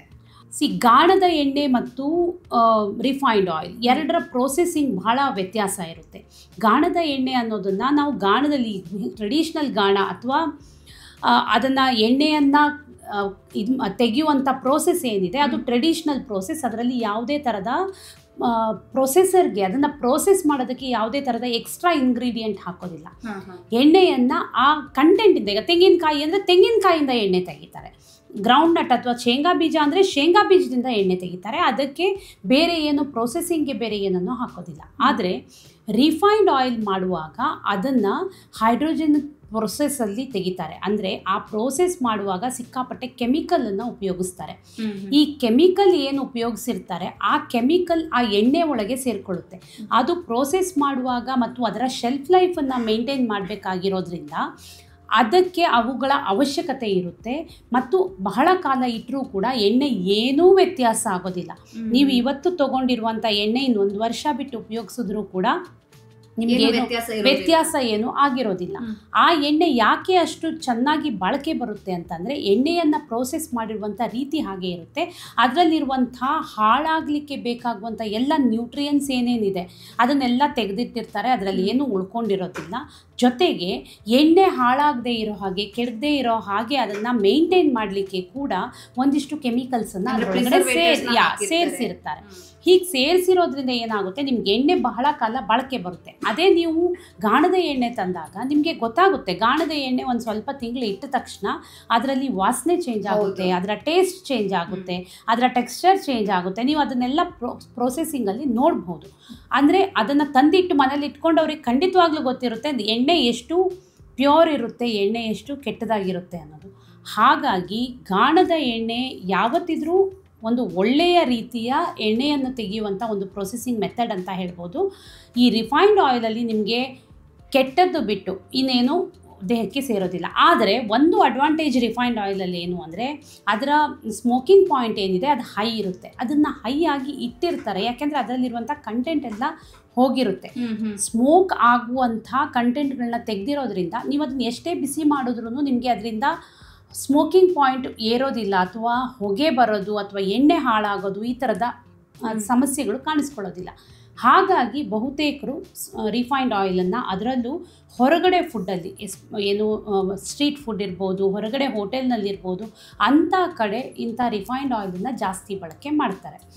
ಸೊ ರಿಫೈನ್ಡ್ ಆಯಿಲ್ ಮತ್ತು ನೀವು ಗಾಣದ ಎಣ್ಣೆ ಅಂತ ತಗೊಂಡಾಗ ಗಾಣದ ಎಣ್ಣೆಯ ಪ್ರೊಸೆಸಿಂಗಲ್ಲಿ ನಿಮ್ಗೆ ಯಾವುದೇ ಥರದ ಪ್ರಿಸರ್ವೇಟಿವ್ಸ್ ಇರ್ಬೋದು ಅಥವಾ ಬೇರೆ ಬೇರೆ ಏನು ಕಂಟೆಂಟ್ಗಳಿರ್ಬೋದು ಎಣ್ಣೆಯನ್ನು ತೆಗೆಯುವಾಗ ಅದನ್ನು ಹಾಕಿರೋದಿಲ್ಲ.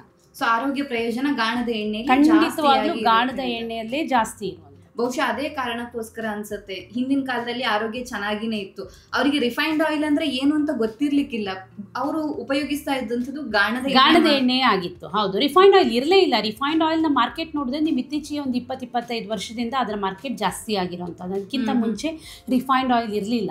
ರಿಫೈನ್ಡ್ ಆಯಿಲ್ಗಿಂತ ಮುಂಚೆ ನಾವೆಲ್ಲರೂ ಎಲ್ಲರ ಮನೆಯಲ್ಲೂ ಸುತ್ತಮುತ್ತ ಗಾಣ ಇತ್ತು. ಗಾಣದ ಅಂದರೆ ಆ ಊರಲ್ಲಿ ಗಾಣ ಇರ್ತಿತ್ತು, ಗಾಣದಿಂದನೇ ಎಣ್ಣೆ ತರ್ತಾ ಇದ್ರು. ಮತ್ತು ಆಗ ಗಾಣದ ಎಣ್ಣೆಯನ್ನು ತೊಗೊಂಡು ಬರಲಿಕ್ಕೆ ಬಹಳ, ಈಗ ಶೇಂಗಾ ಎಣ್ಣೆ ಬೇಕು ಅಂದರೆ ಶೇಂಗಾ ಕೊಟ್ಟು ಎಣ್ಣೆ ಮಾಡಿಸ್ತಿದ್ರು. ಹೌದು, ಈ ಎಣ್ಣೆ ಪ್ರತಿ ತಿಂಗಳು ಶೇಂಗಾ ತೊಗೊಂಬಂದು ಅಥವಾ ಒಂದು 3 ತಿಂಗಳಿಗೋ 4 ತಿಂಗಳಿಗೋ ಆಗೋಷ್ಟು ಎಣ್ಣೆ ಮಾಡಿಸಿ ಇಟ್ಕೊಂಡ್ರೆ ಎಣ್ಣೆಯನ್ನು ಮಿತವಾಗಿ ಬಳಸ್ತಾ ಇದ್ರು. ಯಾಕೆಂದರೆ ಹೋಗಿ ನಾವೇ ಮಾಡಿಸ್ಕೊಂಬರ್ಬೇಕಿತ್ತು. ಈಗ ಹಾಗಲ್ಲ, ಅಂಗಡಿಗೆ ಹೋದರೆ ರಿಫೈನ್ಡ್ ಆಯಿಲ್ ಸಿಗುತ್ತೆ, ಎಣ್ಣೆ ಖಾಲಿ ಆಯಿತಾ ಹೋಗಿ ತೊಗೊಂಡು ಬಾ.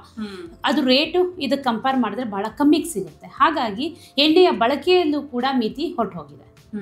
ಮತ್ತೆ ಏನು ಅಂತ ಹೇಳಿದ್ರೆ, ಈಗ ತೆಂಗಿನ ಎಣ್ಣೆಯಲ್ಲಿ ನೋಡೋದಾದ್ರೆ, ಬಿಕಾಸ್ ನಾನು ಕೋಸ್ಟಲ್ ಆಗಿರೋದ್ರಿಂದಾಗಿ ನನಗೆ ಅದ್ರ ಗೊತ್ತಿರೋ ಅಂಥದ್ದೇನು ಅಂದರೆ, ತೆಂಗಿನ ಎಣ್ಣೆ ಗಾಣ ಎಲ್ಲಾದ್ರೂ ಇತ್ತು ಅಂತ ಹೇಳಿದ್ರೆ ಅದರ ಸುತ್ತಮುತ್ತ ಒಂದು ರೀತಿಯ ಘಮ ಬರೋದು, ಇಲ್ಲಿ ಎಣ್ಣೆ ತೆಗಿತಾ ಇದ್ದಾರೆ ಅಂತ ದಾರಿಲಿ ಹೋಗೋರಿಗೆ ಗೊತ್ತಾಗ್ತಿತ್ತು. ಯಾಕೆಂತ ಹೇಳಿದ್ರೆ ಮೇ ಬಿ ಹೆಲ್ತ್ ಬೆನಿಫಿಟ್ಸು ಅಷ್ಟು ಚೆನ್ನಾಗಿರೋ ಕಾರಣದಿಂದಾಗಿ ಆ ರೀತಿ ಇತ್ತೇನೋ ಅಂತ.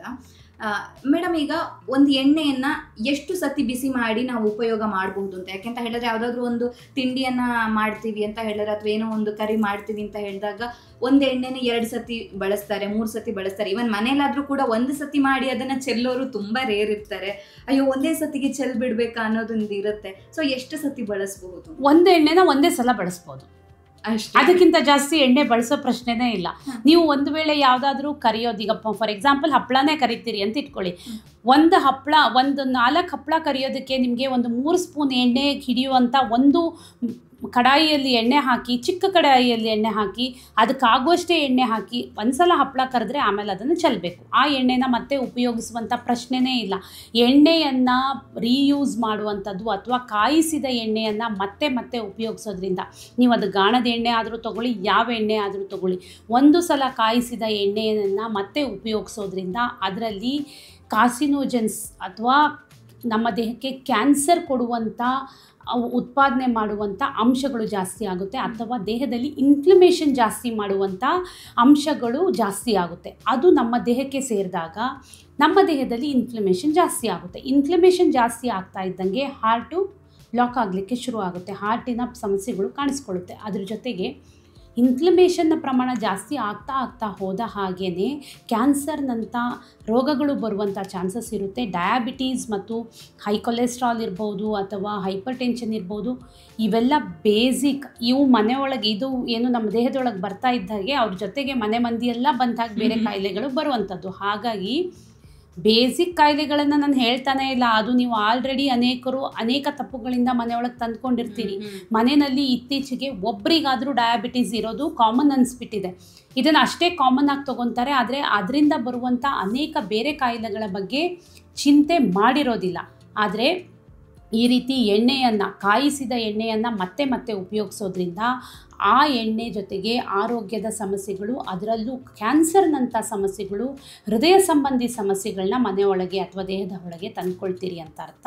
ಹಾಗಾಗಿ ಒಮ್ಮೆ ಕಾಯಿಸಿದ ಎಣ್ಣೆಯನ್ನು ಮತ್ತೆ ಯಾವತ್ತಿಗೂ ಯಾವುದೇ ಕಾರಣಕ್ಕೂ ಉಪಯೋಗಿಸ್ಬೇಡಿ. ಅದರ ಬದಲಿಗೆ ಕರಿಯುವಂಥ ಆಹಾರವನ್ನೇ ದೂರ ಇಡಿ ಅಂತ ಹೇಳ್ತೀನಿ. ಹಾಗಾಗಿ ನಮ್ಗೆ ಆರೋಗ್ಯ ಸಮಸ್ಯೆ ಬರ್ತಾ ಇದೆ ಅಂತ ಹೇಳಿದ್ರೆ ಅದಕ್ಕೆ ಕಾರಣ ನಮ್ಮ ತಪ್ಪೇ ಆಗಿರುತ್ತೆ. ಖಂಡಿತ ನಮ್ಮ ತಪ್ಪೇ ಆಗಿರುತ್ತೆ. ಈಗ ಎಣ್ಣೆಯ ಉಪಯೋಗಗಳ ಬಗ್ಗೆ ನಾವು ಮಾತಾಡೋದಾದ್ರೆ, ಈಗ ಕೋಕೋನಟ್ ಆಯಿಲ್ ಇಂದ, ಗಾಣದಿಂದ ತೆಗೆಯುವಂತ ಎಣ್ಣೆ ಅಲ್ಲ, ಅದರಿಂದ ಆರೋಗ್ಯಕ್ಕೆ ಯಾವೆಲ್ಲ ಪ್ರಯೋಜನಗಳಿದ್ದಾವೆ? ಎಲ್ಲ ಎಣ್ಣೆಗಳಿಂದ ಒಂದಿಷ್ಟು ಪ್ರಯೋಜನಗಳು ನಮ್ಮ ದೇಹಕ್ಕಿದೆ. ಅಂದ್ರೆ ಒಂದು ಎಣ್ಣೆಯಿಂದ ಈ ಪ್ರಯೋಜನ, ಈಗ ತೆಂಗಿನ ಎಣ್ಣೆಯಿಂದ ಈ ಪ್ರಯೋಜನ ಇದೆ, ಸೂರ್ಯಕಾಂತಿ ಎಣ್ಣೆಯಿಂದ ಈ ಪ್ರಯೋಜನ ಇದೆ, ಅಥವಾ ಸಾಸಿವೆ ಎಣ್ಣೆಯಿಂದ ಈ ಪ್ರಯೋಜನ ಇದೆ. ಎಲ್ಲ ಎಣ್ಣೆಗಳಲ್ಲೂ ನಿಮಗೆ ವೈಟಮಿನ್, ಫ್ಯಾಟ್ ಸಾಲ್ಯುಬಲ್ ವೈಟಮಿನ್ಸ್ ಜಾಸ್ತಿ ಇರುತ್ತೆ. ಅಂದರೆ vitamin A, D, K, E ಇವೆಲ್ಲ ಏನಿದೆ ಇದು ಫ್ಯಾಟ್ ಸಾಲ್ಯುಬಲ್ ವೈಟಮಿನ್ಸ್. ಇವುಗಳು ಎಲ್ಲ ಎಣ್ಣೆಯಲ್ಲೂ ನಿಮಗೆ ಚೆನ್ನಾಗಿ ಸಿಗುತ್ತೆ. ಈ ಎಣ್ಣೆಗಳಲ್ಲೆಲ್ಲ ನಿಮಗೆ ಒಮೆಗಾ 6ನ ಅಂಶ ನಮ್ಮ ದೇಹಕ್ಕೆ ಸೇರುತ್ತೆ. ಒಮೆಗಾ 3 ಅಂತ ಏನು ಹೇಳ್ತೀವಿ, ಇದು ಸಾಮಾನ್ಯವಾಗಿ ಫ್ಲ್ಯಾಕ್ಸೀಡ್ ಆಯಿಲ್ ಅಥವಾ ಚಿಯಾ ಸೀಡ್ಸ್, ಫ್ಲ್ಯಾಕ್ಸ್ ಸೀಡ್ಸ್ ಇಂಥದ್ರಲ್ಲಿ ಜಾಸ್ತಿ ಇರುತ್ತೆ. ಅದರಿಂದ ಎಣ್ಣೆ ತೆಗೆದಾಗ ಆ ಎಣ್ಣೆಯಲ್ಲಿ ನಿಮಗೆ ಸ್ವಲ್ಪ ಮಟ್ಟಿಗೆ ಒಮೆಗಾ 3 ಅಂಶ ಸಿಗುತ್ತೆ. ಮಿಕ್ಕಿರುವ ಎಲ್ಲ ಎಣ್ಣೆಗಳಲ್ಲೂ ನಿಮಗೆ ಒಮೆಗಾ 6ನ ಅಂಶ ದೇಹ ಸೇರುತ್ತೆ. ಈ ಒಮೆಗಾ 3 ಮತ್ತು ಒಮೆಗಾ 6 ಇದೆರಡೂ ನಮ್ಮ ದೇಹಕ್ಕೆ ಬ್ಯಾಲೆನ್ಸ್ ಆಗಿರಬೇಕು. ಅದೆರಡೂ ನಮ್ಮ ದೇಹಕ್ಕೆ ಬೇಕು. ಈಗ ಬಹಳಷ್ಟು ಜನ ಹೇಳೋದು ಕೇಳಿದ್ದೀರಾ, ಒಮೆಗಾ 3 ಕಡಿಮೆ ಇದೆ ಅಥವಾ ಒಮೆಗಾ 3 ಫ್ಯಾಟಿ ಆ್ಯಸಿಡ್ಸ್ ದೇಹದಲ್ಲಿ ಕಡಿಮೆ ಇದೆ, ಹಾಗಾಗಿ ಸಮಸ್ಯೆಗಳು ಆಗಿದೆ. ಅದರ ಅರ್ಥ ಒಮೆಗಾ 6ನ ಪ್ರಮಾಣ ಅತಿಯಾಗಿ ಇದೆ, ಒಮೆಗಾ 3ಯ ಪ್ರಮಾಣ ಕಡಿಮೆ ಇದೆ ಅನ್ನೋದು. ಸೊ ಈ ಅತಿಯಾಗೋದಕ್ಕೆ ಕಾರಣ ಏನು? ನಮ್ಮ ಆಹಾರ ಕ್ರಮ. ಹೌದು. ಓಕೆ. ಈ ಎಣ್ಣೆಗಳಲ್ಲೆಲ್ಲ ಒಮೆಗಾ 6ನ ಅಂಶ ಜಾಸ್ತಿ ಇರುತ್ತೆ. ಇದು ನಮ್ಮ ದೇಹಕ್ಕೆ ಬೇಕಿರೋದೇ ಆಗಿರೋದ್ರಿಂದ ಅದನ್ನು ಮಿತಿಯಲ್ಲಿ ತಗೊಳ್ಳೋದು ಬೇಕೇ ಬೇಕು.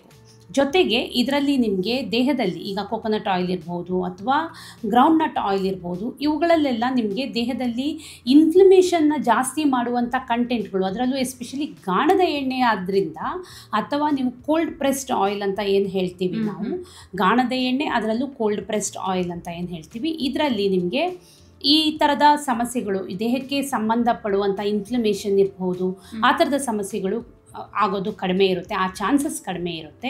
ಮತ್ತು ದೇಹದಲ್ಲಿ ಹಾರ್ಟ್ ಹೆಲ್ತ್ಗೆ ಸಪೋರ್ಟ್ ಮಾಡುವಂಥ ಅಂಶ ಇರುತ್ತೆ. ಈಗ ಹಾರ್ಟ್ ಹೆಲ್ತ್ಗೆ ಅನ್ಸ್ಯಾಚುರೇಟೆಡ್ ಫ್ಯಾಟಿ ಆ್ಯಸಿಡ್ಸ್ ಅಥವಾ ಅನ್ಸ್ಯಾಚುರೇಟೆಡ್ ಕಂಟೆಂಟ್ ಜಾಸ್ತಿ ಬೇಕು ಅಂತ ಹೇಳ್ತಾರೆ. ಆದರೆ ಅದ್ರ ಜೊತೆಗೆ ಸ್ಯಾಚುರೇಟೆಡ್ ಆಯಿಲ್ ಕೂಡ ಬೇಕಾಗುತ್ತೆ. ಸ್ಯಾಚುರೇಟೆಡ್ ಆಯಿಲ್ ನಾವು ಮಿತಿಯಲ್ಲಿ ತಗೊಂಡಾಗ ನಮ್ಮ ದೇಹ ಅದನ್ನು ಆ ಚೈನನ್ನು ಬ್ರೇಕ್ ಮಾಡುವಾಗ ನಮ್ಮ ದೇಹದಲ್ಲಿರುವಂಥ ಎನರ್ಜಿನ ಉಪಯೋಗಿಸ್ಕೊಳ್ಳುತ್ತೆ. ಇದರಿಂದ ನಮ್ಮ ದೇಹದಲ್ಲಿ ಫ್ಯಾಟ್ನ ಸ್ಟೋರೇಜ್ಗಿಂತ ಫ್ಯಾಟು ಪ್ರೋಸೆಸ್ಗೆ ಉಪಯೋಗಿಸೋದೇ ಜಾಸ್ತಿ ಆಗಿರುತ್ತೆ. ಹಾಗಾಗಿ ಮಿತಿಯಲ್ಲಿ ತಗೊಳ್ಳುವಾಗ ನೀವು ಸ್ಯಾಚುರೇಟೆಡ್ ಫ್ಯಾಟನ್ನು ತಗೋಬಹುದು. ಅಂದರೆ coconut oil, ground nut oil, ಈ ಥರದ ಎಣ್ಣೆಗಳನ್ನು ಉಪಯೋಗಿಸಬಹುದು, ಪರವಾಗಿಲ್ಲ. ಆದರೆ ನೀವು ಉಪಯೋಗಿಸುವಂಥದ್ರಲ್ಲಿ ಮಿತಿ ಇರಬೇಕು.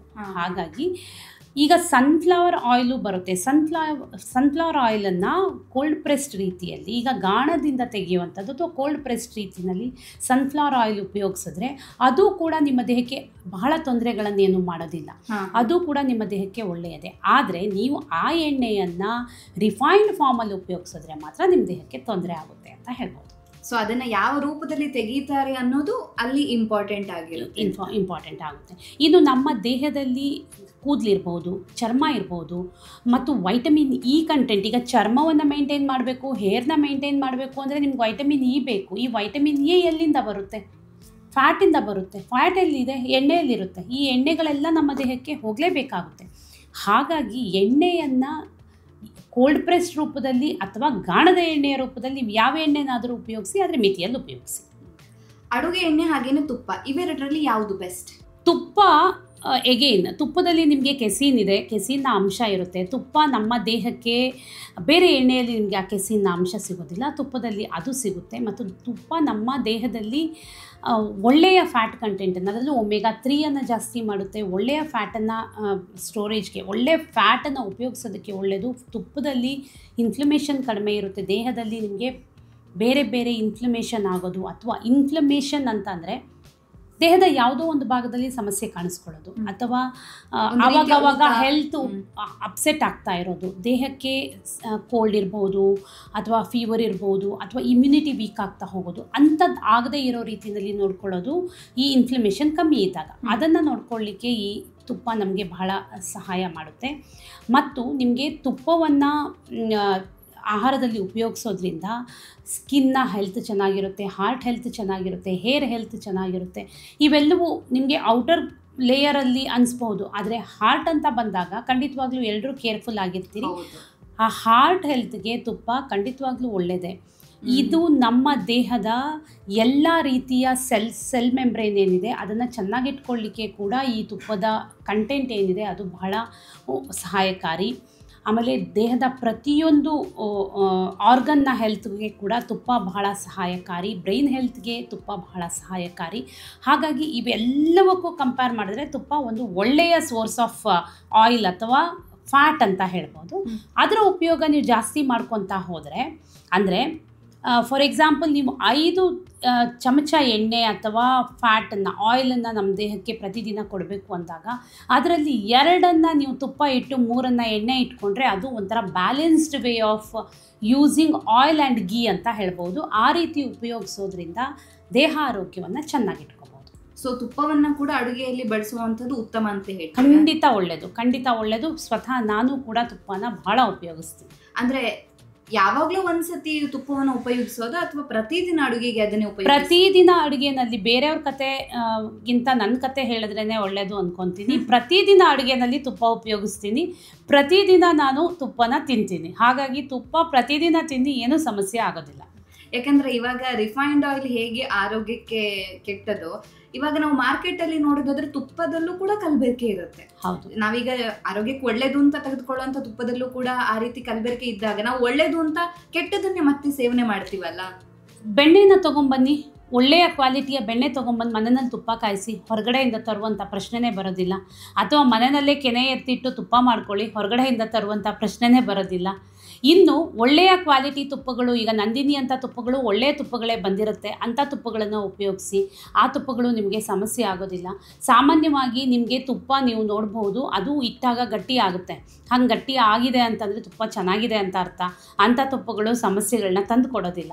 ಅದರಲ್ಲಿ ಕಲಬೆರಕೆ ಇರೋದು ಭಾಳ ಕಡಿಮೆ ಇರುತ್ತೆ. ಆದರೆ ಚೀಪ್ ಕ್ವಾಲಿಟಿ ತುಪ್ಪ, ನಿಮಗೆ ತುಪ್ಪದ ರೇಟು ಖಂಡಿತವಾಗ್ಲೂ ಗೊತ್ತಿರುತ್ತೆ. ನಿಮ್ಗೆ ಕಮ್ಮಿ ರೇಟಿಗೆ ತುಪ್ಪ ಸಿಕ್ಕಿದೆ ಅಂದರೆ ಅದು ಖಂಡಿತವಾಗ್ಲೂ ಒಳ್ಳೆ ತುಪ್ಪ ಅಲ್ಲ ಅಂತ ಅರ್ಥ.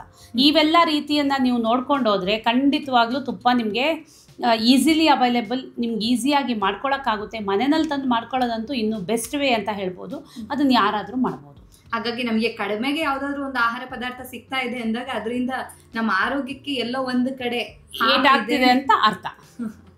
ಸೊ ನೆಕ್ಸ್ಟ್ ನಾವೀಗ ಫುಡ್ಡಿಗೆ ಕಡಿಮೆ ದುಡ್ಡು ಹಾಕಿ ಮತ್ತೆ ಆಸ್ಪತ್ರೆಗೆ ಜಾಸ್ತಿ ದುಡ್ಡು ಹಾಕುವಂತ ಸಂದರ್ಭಗಳು ಜಾಸ್ತಿ ಇದು ಖಂಡಿತ ಆಗುತ್ತೆ. ಯಾಕೆಂತಂದ್ರೆ ನಾನು ಈ ಥರದ ಸಮಸ್ಯೆಗಳನ್ನು ನನ್ನ ಪೇಷಂಟ್ಗಳಲ್ಲೇ ನಾನು ನೋಡಿದ್ದೀನಿ. ಊಟ ತಿಂಡಿ ಅಂದಾಗ ಅಯ್ಯೋ ಮೇಡಮ್ ಇಷ್ಟೊಂದು ಖರ್ಚು ಮಾಡೋದ, ಈ ತಿಂಗಳಿಗೆ ಇಷ್ಟೊಂದು ದುಡ್ಡು ಊಟಕ್ಕೆ ಎತ್ತಿಡೋದ ಅಂತ ಹೇಳ್ತಾರೆ. ಎಷ್ಟು ಇನ್ಶೂರೆನ್ಸ್ ಇದೆಯಪ್ಪ ಅಂತ ಕೇಳ್ತೀನಿ ನಾನು. ನಿಮ್ಮ ಹತ್ರ ಎಷ್ಟು ಮೆಡಿಕಲ್ ಇನ್ಶೂರೆನ್ಸ್, ಎಷ್ಟು ಲಕ್ಷದಿದೆ? 5 ಲಕ್ಷದಿದೆ ಮೇಡಮ್.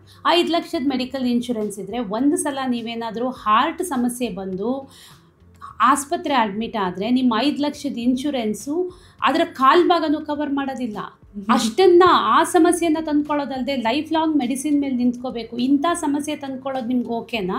ಅಥವಾ ನೀವು ಒಳ್ಳೆಯ ಆಹಾರಕ್ಕೆ ತಿಂಗಳಿಗೆ ಈಗ 1,000 ರೂಪಾಯಿ ಖರ್ಚು ಮಾಡ್ತಾಯಿದ್ದೀನಿ, ಒಂದು 500 ರೂಪಾಯಿ ಜಾಸ್ತಿ ಖರ್ಚು ಮಾಡಿ ಆಹಾರ ತಂದ್ಕೊಳ್ಳಿ ಅಂತಂದರೆ ಅದು ಕಷ್ಟನಾ ಅಂತ ಕೇಳ್ತೀನಿ. ಸೊ ನಾವು ಯಾವುದಕ್ಕೆ ಹಣವನ್ನು ಎಲ್ಲಿ ಹಾಕಬೇಕು, ಹೇಗೆ ಹಾಕಬೇಕು ತುಂಬ ಇಂಪಾರ್ಟೆಂಟ್ ಆಗುತ್ತೆ. ಮೇಡಮ್, ಈಗ ನಮ್ಮ ಹತ್ರ ಬೇರೆ ಬೇರೆ ಬಗೆಯ ಎಣ್ಣೆಗಳಿದ್ದಾವೆ. ಆಗಲೇ ಹೇಳಿದಾಗೆ ತೆಂಗಿನ ಎಣ್ಣೆ ಆಗಿರ್ಬೋದು, ಅಥವಾ ಸೂರ್ಯಕಾಂತಿ ಎಣ್ಣೆ ಆಗಿರಬಹುದು, ಅಥವಾ ಸಾಸಿವೆ ಎಣ್ಣೆ ಆಗಿರ್ಬೋದು. ಆದರೆ ನಾವು ಮಾಡುವಂಥ ಅಡುಗೆಗಳು ಬೇರೆ ಬೇರೆ ಇರ್ತವೆ. ಹಾಗಾಗಿ ಯಾವ ಯಾವ ಅಡುಗೆಗೆ ಯಾವ ರೀತಿಯಾದಂಥ ಎಣ್ಣೆಯನ್ನು ಬಳಸಬೇಕು ಅಂತ? ನೀವು ತುಂಬ ಎಣ್ಣೆನ ಕಾಯಿಸಿ ಒಗ್ಗರಣೆ ಹಾಕಿ ಅಡುಗೆ ಮಾಡ್ತೀರಿ ಅಂತಂದರೆ ಆ ಆಪ್ಷನ್ಗಳಲ್ಲಿ ನೀವು ಸಾಸಿವೆ ಎಣ್ಣೆಯನ್ನು ಬಳಸ್ಬೋದು, ಅಥವಾ ಕೊಬ್ಬರಿ ಎಣ್ಣೆನ ಬಳಸ್ಬೋದು, ಅಥವಾ ಶೇಂಗಾ ಎಣ್ಣೆನ ಬಳಸ್ಬೋದು. ಕೆಲವೊಮ್ಮೆ ಸೂರ್ಯಕಾಂತಿ ಎಣ್ಣೆ ಮತ್ತು ಈ ಬೀಜದ ಎಣ್ಣೆಗಳನ್ನು ನಾನು ತುಂಬ ಸ್ಪೆಸಿಫಿಕ್ ಆಗಿ ಹೇಳ್ತಾ ಇದ್ದೀನಿ. ಸೂರ್ಯಕಾಂತಿ ಎಣ್ಣೆ ಅಥವಾ ಸನ್ಫ್ಲವರ್ ಆಯಿಲ್ ಅಂದ ತಕ್ಷಣ ರಿಫೈನ್ಡ್ ಅಲ್ಲ, ಕೋಲ್ಡ್ ಪ್ರೆಸ್ಡ್ ಸನ್ಫ್ಲವರ್ ಆಯಿಲ್ ಇದ್ದರೆ ಅದನ್ನು ಕೂಡ ಉಪಯೋಗಿಸ್ಬೋದು. ಆದರೆ ನೀವು ಈ ಆಲಿವ್ ಆಯಿಲ್ ಏನಿದೆ, ಈ ಆಲಿವ್ ಆಯಿಲನ್ನು ನೀವು ನಮ್ಮ Indian kind of a food ಏನಿದೆ, ನಾವು ಈಗ ಅಡುಗೆ ಮಾಡುವಾಗ ಆಹಾರವನ್ನು ಅಂದರೆ ಎಣ್ಣೆನ ಕಾಯಿಸಿ ಒಗ್ಗರಣೆ ಹಾಕಿ ಏನು ಮಾಡ್ತೀವಿ, ಆ ಥರದ ಅಡುಗೆಗೆ ಈ ಆಲಿವ್ ಆಯಿಲ್ ಸೂಟ್ ಆಗೋದಿಲ್ಲ, ಅಥವಾ ಅದು ಸೂಕ್ತ ಅಲ್ಲ. ಹಾಗಾಗಿ ಅದನ್ನು ನೀವು ಸಾಲಡ್ ಡ್ರೆಸ್ಸಿಂಗ್ ಈ ಥರದ್ದು ಏನಾದರೂ ಮಾಡ್ತೀರಾ ಅಂದರೆ, ಅಥವಾ ಎಣ್ಣೆಯನ್ನು ಮೇಲೆ ಹಾಕ್ತೀರಿ ಅಂದರೆ ಅಂಥದ್ದಕ್ಕೆ ಉಪಯೋಗಿಸ್ಬೋದು. ಓಕೆ, ಅದನ್ನು ನೀವು ಕಾಯಿಸಿ ಉಪಯೋಗಿಸೋ ಅಂಥ ಪ್ರಶ್ನೆ ಬರೋದಿಲ್ಲ. ಇನ್ನು ತುಪ್ಪವನ್ನು ನೀವು ಮೇಲೇನೂ ಹಾಕ್ಕೋಬೋದು. ಎಣ್ಣೆ ಕಾಯಿಸಿ, ತುಪ್ಪವನ್ನು ಕಾಯಿಸಿ ಕೂಡ ಒಗ್ಗರಣೆ ಹಾಕ್ಬೋದು. ಈ ರೂಪದಲ್ಲಿ ಕೂಡ ಬಳಸ್ಬೋದು. ಈ ರೀತಿ ನೀವು ಎಣ್ಣೆಯನ್ನು ನಿಮ್ಮ ಆಯ್ಕೆ ಆವತ್ತಿನ ಅಡುಗೆಗೆ, ಈಗ ಕೆಲವೊಂದು ಅಡುಗೆ ಮಾಡುವಾಗ ನೀವು ಕೋಕೋನಟ್ ಆಯಿಲ್ ಬಳಸಿದ್ರೆ ಆ ಕೋಕೋನಟ್ ಆಯಿಲ್ನ ಸ್ಮೆಲ್ ನಿಮ್ಮ ಅಡುಗೆಯ ನೀವೇನು ಅಡುಗೆ ಮಾಡ್ತೀರಿ ಅದರ ಸ್ಮೆಲ್ನ ಓವರ್ರೂಲ್ ಮಾಡುತ್ತೆ. ಆಗ ನಿಮ್ಗೆ ಅದು ಸ್ಮೆಲ್ ಇಷ್ಟ ಆಗಲಿಲ್ಲ ಅಂದರೆ ಮೇ ಬಿ ನೀವು ಕೋಲ್ಡ್ ಪ್ರೆಸ್ಡ್ ಸನ್ಫ್ಲವರ್ ಆಯಿಲ್ ಉಪಯೋಗಿಸ್ಬೋದು ಅಥವಾ ಕೋಲ್ಡ್ ಪ್ರೆಸ್ಡ್ ಗ್ರೌಂಡ್ನಟ್ ಆಯಿಲ್ ಉಪಯೋಗಿಸ್ಬೋದು. ಇಟ್ ಡಿಪೆಂಡ್ಸ್ ನಿಮ್ಮ ಟೇಸ್ಟ್ಗೆ, ನಿಮ್ಮ ಅವತ್ತಿನ ಅಡುಗೆಗೆ. ಆದರೆ ಮಿತಿ ಮಾತ್ರ ಗಮನದಲ್ಲಿರಬೇಕು ಮತ್ತು ಅದು ಎಷ್ಟು ಒಳ್ಳೆಯ ರೂಪದಲ್ಲಿ ಆ ಎಣ್ಣೆ ಮಾಡಿದ್ದಾರೆ ಅನ್ನೋದು ಕೂಡ ಮುಖ್ಯ ಆಗಿರಬೇಕು. ಹೌದು. ಸೊ ಕ್ವಾಲಿಟಿ ಕ್ವಾಂಟಿಟಿ ಎರಡೂ ಕೂಡ ಮುಖ್ಯ ಆಗುತ್ತೆ. ಖಂಡಿತವಾಗ್ಲೂ ಕ್ವಾಲಿಟಿ ಕ್ವಾಂಟಿಟಿಯನ್ನು ಬಿಟ್ಟು ನೀವು ಎಷ್ಟೇ ಎಣ್ಣೆ, ಯಾವ ಒಳ್ಳೆ ಎಣ್ಣೆಯನ್ನು ಉಪಯೋಗಿಸಿದ್ರೂ ನಿಮ್ಮ ಆರೋಗ್ಯ ಚೆನ್ನಾಗಿರೋದಕ್ಕೆ ಸಾಧ್ಯನೇ ಇಲ್ಲ. ಹಾಗಾಗಿ ಕ್ವಾಲಿಟಿ ಮತ್ತು ಕ್ವಾಂಟಿಟಿಯನ್ನು ಯಾವುದೇ ಕಾರಣಕ್ಕೂ ಮರಿಬೇಡಿ. ಈಗ ಮೇಡಮ್, ಎಣ್ಣೆಯಲ್ಲಿ ನೀವು ಹೇಳಿದ ಹಾಗೆ ರಿಫೈನ್ಡ್ ಆಯಿಲ್ ಹೆಲ್ತಿಗೆ ಒಳ್ಳೇದಲ್ಲ ಅನ್ನೋಂಥದ್ದು ಈಗಾಗಲೇ ನೀವು ಮೆನ್ಷನ್ ಮಾಡಿದ್ರಿ. ಆದರೂ ಕೂಡ ಏನಾಗುತ್ತೆ ಅಂದರೆ, ನಾವು ಮಾರ್ಕೆಟಿಗೆ ಹೋದಾಗ ನಮಗೆ ರಿಫೈನ್ಡ್ ಆಯಿಲ್ ಬಿಟ್ಟು ಬೇರೆ ಯಾವುದೂ ಕಣ್ಣಿಗೆ ಕಾಣಿಸೋದೇ ಇಲ್ಲ. ಫಾರ್ ಎಕ್ಸಾಂಪಲ್ ಹೇಳಬೇಕು ಅಂದರೆ, ಮೊನ್ನೆ ಅಷ್ಟೇ ಫ್ರೆಂಡ್ ಮನೆಗೆ ರೇಷನ್ ತರಬೇಕು, ಯಾವ ಎಣ್ಣೆ ತಗೊಳ್ಳಿ ಅಂತ ಕೇಳಿದ್ಲು. ನಾನು ಹೇಳಿದೆ ರಿಫೈನ್ಡ್ ಆಯಿಲ್ ಒಂದು ಬಿಟ್ಟು ಬೇರೆ ಯಾವುದಾದ್ರೂ ತಗೋ ಅಂತ.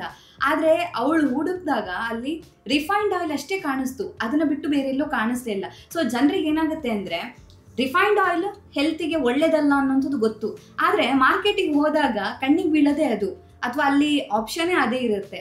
ಸೊ ಅಂಥ ಟೈಮಲ್ಲಿ ಏನು ಮಾಡಬೇಕಾಗುತ್ತೆ? ಏನಿಲ್ಲ, ನಿಮ್ಮ ಈಗ ಬೆಂಗಳೂರಿನಲ್ಲೂ ಹುಡುಕಿದ್ರೆ ನಿಮಗೆ ಗಾಣಗಳು ಕಾಣಿಸ್ಕೊಳ್ಳುತ್ತೆ. ಗಾಣಗಳು ಇದ್ದಾವೆ, ಎಣ್ಣೆ ಗಾಣಗಳು ಇದ್ದಾವೆ.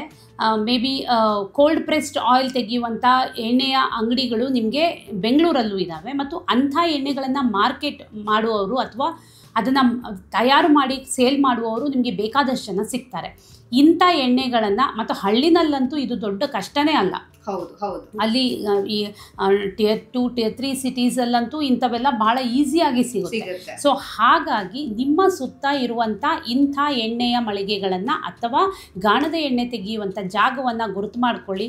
ಒಂದು ಸಲಕ್ಕೆ ಒಂದು 2 ಲೀಟ್ರೋ 3 ಲೀಟ್ರೋ ತಂದಿಟ್ಕೊಳ್ಳಿ. ಒಂದು 3-4 ತಿಂಗಳಿಗೆ ಆಗುವಷ್ಟು ಎಣ್ಣೆಯನ್ನು ತಂದಿಟ್ಕೊಳ್ಳಿ. ಆವಾಗ ನಿಮಗೆ ಅಂಗಡಿಗೆ ಹೋಗಿ, ಯಾವುದೋ ಸ್ಟೋರ್ಗೆ ಹೋಗಿ 1 ಲೀಟ್ರ್ ಎಣ್ಣೆ ಕೊಡಿ ಅಂತ ಹೇಳುವಂಥ ಪ್ರಮೇಯ ತಪ್ಪುತ್ತೆ. ಆಗ ನೀವು ರಿಫೈನ್ಡ್ ಆಯಿಲ್ ತೆಗೆದುಕೊಂಡು ಬರುವಂಥ ಪ್ರಮೇಯ ಕೂಡ ತಪ್ಪುತ್ತೆ.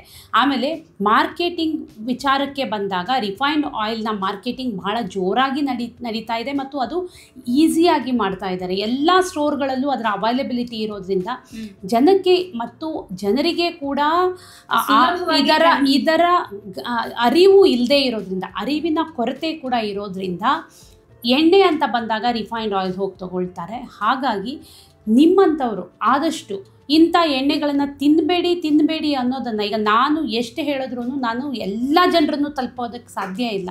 ಹಾಗಾಗಿ ಎಷ್ಟಾಗುತ್ತೋ ಅಷ್ಟು ಎಲ್ಲರೂ ಈ ಎಣ್ಣೆಯನ್ನು ಪ್ರಮೋಟ್ ಮಾಡೋದನ್ನು ನಿಲ್ಲಿಸಬೇಕು. ಏನಾಗುತ್ತೆ ಅಂದರೆ, ಸೆಲೆಬ್ರಿಟಿಗಳಿಗೆ ಅವರಿಗೆ ಬ್ರ್ಯಾಂಡ್ ಅವರು ಅಪ್ರೋಚ್ ಮಾಡ್ತಾರೆ, ದುಡ್ಡು ಕೊಡ್ತಾರೆ, ಹೋಗಿ ಎಣ್ಣೆನ ಪ್ರಮೋಟ್ ಮಾಡಿ ಬರ್ತಾರೆ. ಬಟ್ ಅವ್ರ ಮನೆಯಲ್ಲಿ ನೀವು ಹೋಗಿ ನೋಡಿದ್ರೆ ಅವ್ರು ಖಂಡಿತವಾಗ್ಲೂ ಆ ಎಣ್ಣೆನ ಉಪಯೋಗಿಸಿರೋದಿಲ್ಲ. ಸೊ ಇದನ್ನು ದಯವಿಟ್ಟು ಗಮನ ಹರಿಸಿ, ಎಣ್ಣೆ ತೊಗೋಬೇಕಾದ್ರೆ ನನ್ನ ಆರೋಗ್ಯಕ್ಕೆ ನಾನು ಎಣ್ಣೆ ತಿಂತಾ ಇದ್ದೀನಿ ಅನ್ನೋದನ್ನ ಯೋಚನೆ ಮಾಡಿ ಹೋಗಿ ಗಾಣದ ಎಣ್ಣೆ ಅಥವಾ ಕೋಲ್ಡ್ ಪ್ರೆಸ್ಡ್ ಆಯಿಲ್ನ ತೊಗೊಂಬನ್ನಿ. ಮೇ ಬಿ ನೀವು ಒಂದು 300-300 ರೂಪಾಯಿ ಜಾಸ್ತಿ ಖರ್ಚು ಮಾಡಿರ್ತೀರಿ, ಆದರೆ ನಿಮ್ಮ ಆರೋಗ್ಯಕ್ಕಾಗಿ ಖರ್ಚು ಮಾಡಿರ್ತೀರಿ. ನಾಳೆ ಆಸ್ಪತ್ರೆಗೆ ಖರ್ಚು ಮಾಡೋದನ್ನು ಕಮ್ಮಿ ಮಾಡೋದಕ್ಕೋಸ್ಕರ ನಿಮ್ಮ ಆಹಾರಕ್ಕೆ ಖರ್ಚು ಮಾಡಿರ್ತೀರಿ ಅಂತ ಯೋಚನೆ ಮಾಡಿ ಒಳ್ಳೆಯ ಎಣ್ಣೆಯನ್ನು ಉಪಯೋಗಿಸಿ. ರಿಫೈನ್ಡ್ ಆಯಿಲ್ನ ಖಂಡಿತವಾಗ್ಲೂ ತೊಗೋಬೇಡಿ. ಮೇಡಮ್, ಕೊನೆಯದಾಗಿ ಏನಾದರೂ ಹೇಳಕ್ಕೆ ಇಷ್ಟಪಡ್ತೀವಿ? ಕೊನೆಯದಾಗಿ ಬರೀ ಎಣ್ಣೆ ಒಂದೇ ಅಲ್ಲ ನಿಮ್ಮ ಆಹಾರವನ್ನು ಅಥವಾ ನಿಮ್ಮ ಆರೋಗ್ಯವನ್ನು ಕಂಟ್ರೋಲ್ ಮಾಡೋದು ಅಥವಾ ಆರೋಗ್ಯವನ್ನು ಚೆನ್ನಾಗಿಟ್ಕೊಳ್ಳೋದು. ನಿಮ್ಮ ಆರೋಗ್ಯ ಚೆನ್ನಾಗಿರಬೇಕು ಅಂತಂದರೆ ನೀವು ತಿನ್ನುವಂಥ ಆಹಾರ ಕೂಡ ಭಾಳ ಮುಖ್ಯ ಆಗುತ್ತೆ. ಎಣ್ಣೆಯನ್ನು ನೀವು ಎಷ್ಟೇ ಹೆಚ್ಚು ಕಮ್ಮಿ ಮಾಡಿದ್ರೂ ಬರೀ ಎಣ್ಣೆ ತಿನ್ನೋದಕ್ಕೂ ಆಗೋದಿಲ್ಲ ಅಥವಾ ಬರೀ ಎಣ್ಣೆಯ ಜೊತೆ ಬದುಕೋದಕ್ಕೂ ಆಗೋದಿಲ್ಲ. ಎಣ್ಣೆ ಅಂತ ಬಂದಾಗ ಅದ್ರ ಜೊತೆ ನೀವು ಕಾರ್ಬ್ಸ್ ಅಥವಾ ನಿಮ್ಮ ಧಾನ್ಯಗಳನ್ನು ಉಪಯೋಗಿಸಿರ್ತೀರಿ. ಅದ್ರ ಜೊತೆಗೆ ಪ್ರೋಟೀನ್ ಇರಬಹುದು, ಬೇರೆ ಬೇರೆ ಪ್ರೋಟೀನ್ ಸೋರ್ಸ್, ವೆಜಿಟೇರಿಯನ್ ಸೋರ್ಸ್ ಆದರೂ ಆಗಿರಲಿ, ನಾನ್ ವೆಜಿಟೇರಿಯನ್ ಸೋರ್ಸ್ ಆದರೂ ಆಗಿರಲಿ, ಯಾವುದೋ ಒಂದು ರೂಪದಲ್ಲಿ ಅದನ್ನು ಕೂಡ ತೊಗೊಂಡಿರ್ತೀರಿ. ಇವೆಲ್ಲವಕ್ಕೂ ನೀವು ಒಂದಿಷ್ಟು ಮಿತಿಯನ್ನು ಹಾಕ್ಕೋಬೇಕಾಗುತ್ತೆ. ಇದಿಷ್ಟರಲ್ಲಿ ಯಾವುದು ಅತಿ ಆದರೂ ಕೂಡ ದೇಹಾರೋಗ್ಯ ಹದಗೆಡ್ತಾ ಹೋಗುತ್ತೆ. ಆಗ ಅದು ಹಾರ್ಟ್ ಆದರೂ ಆಗಿರ್ಬೋದು, ಕಿಡ್ನಿ ಆದರೂ ಆಗಿರ್ಬೋದು, ಅಥವಾ ನಿಮ್ಮ ಲಿವರ್ ಆದರೂ ಆಗಿರ್ಬೋದು, ಅಥವಾ ನಿಮ್ಮ ಲಂಗ್ಸ್ ಆದರೂ ಆಗಿರ್ಬೋದು, ಅಥವಾ ನಿಮ್ಮ ಬ್ರೈನೇ ಆಗಿರ್ಬೋದು. ಯಾವುದೋ ಒಂದು ಆರ್ಗನ್ನಲ್ಲಿ ಸಮಸ್ಯೆಗಳು ಕಾಣಿಸ್ಕೊಳ್ಳೋದು ಖಂಡಿತ ಖಚಿತ. ಹಾಗಾಗಿ ಇವೆಲ್ಲವನ್ನು ಮಿತಿಯಲ್ಲಿಟ್ಕೊಳ್ಳಿ, ಆರೋಗ್ಯ ಚೆನ್ನಾಗಿರುತ್ತೆ. Thank you so much ma'am. ನಮ್ಮ ಇವತ್ತಿನ ಕಾರ್ಯಕ್ರಮದಲ್ಲಿ ಅಡುಗೆ ಎಣ್ಣೆನ ಎಷ್ಟು ಬಳಸಬೇಕು, ಯಾವ ಎಣ್ಣೆಯನ್ನು ಬಳಸಬೇಕು, ಅದರಿಂದ ನಮ್ಮ ಆರೋಗ್ಯಕ್ಕೆ ಏನೆಲ್ಲ ಬೆನಿಫಿಟ್ಸ್ ಇದೆ ಅಂತ, ಆಸ್ಪತ್ರೆಗೆ ಹಾಕೋ ದುಡ್ಡನ್ನು ನೀವು ಅಡುಗೆಗೆ ಹಾಕಿ ಅಂತ ಹೇಳಿದ್ದೀರಾ. ಸೊ ಒಂದು ಒಳ್ಳೆ ಮೆಸೇಜನ್ನು ಕೂಡ ಕೊಟ್ಟಿದ್ದೀರಾ. Thank you so much. ನಮಸ್ತೆ. ನಮ್ಮ ಇವತ್ತಿನ ಕಾರ್ಯಕ್ರಮದಲ್ಲಿ ಯಾವ ರೀತಿಯಾದಂತಹ ಅಡುಗೆ ಎಣ್ಣೆಯನ್ನು ನಾವು ಬಳಸಬೇಕು, ನಮ್ಮ ಆರೋಗ್ಯವನ್ನು ಕಾಪಾಡಿಕೊಳ್ಳೋದಕ್ಕೆ ಎಂತಹ ಎಣ್ಣೆ ಬೆಸ್ಟ್, ಗಾಣದ ಎಣ್ಣೆಯ ಪ್ರಯೋಜನಗಳು ಏನು ಅನ್ನೋದನ್ನ ಕೂಡ ನಮ್ಗೆ ಇವತ್ತು ತಿಳಿಸ್ಕೊಟ್ಟಿದ್ದಾರೆ. ಆರೋಗ್ಯಕ್ಕೆ ಸಂಬಂಧಿಸಿದಂತಹ ಹೆಚ್ಚಿನ ವಿಡಿಯೋಗಳನ್ನ ನಮ್ಮ ವಿಜಯ ಕರ್ನಾಟಕ ಹೆಲ್ತ್ ಪೇಜ್ನಲ್ಲಿ ನೀವು ನೋಡಬಹುದು.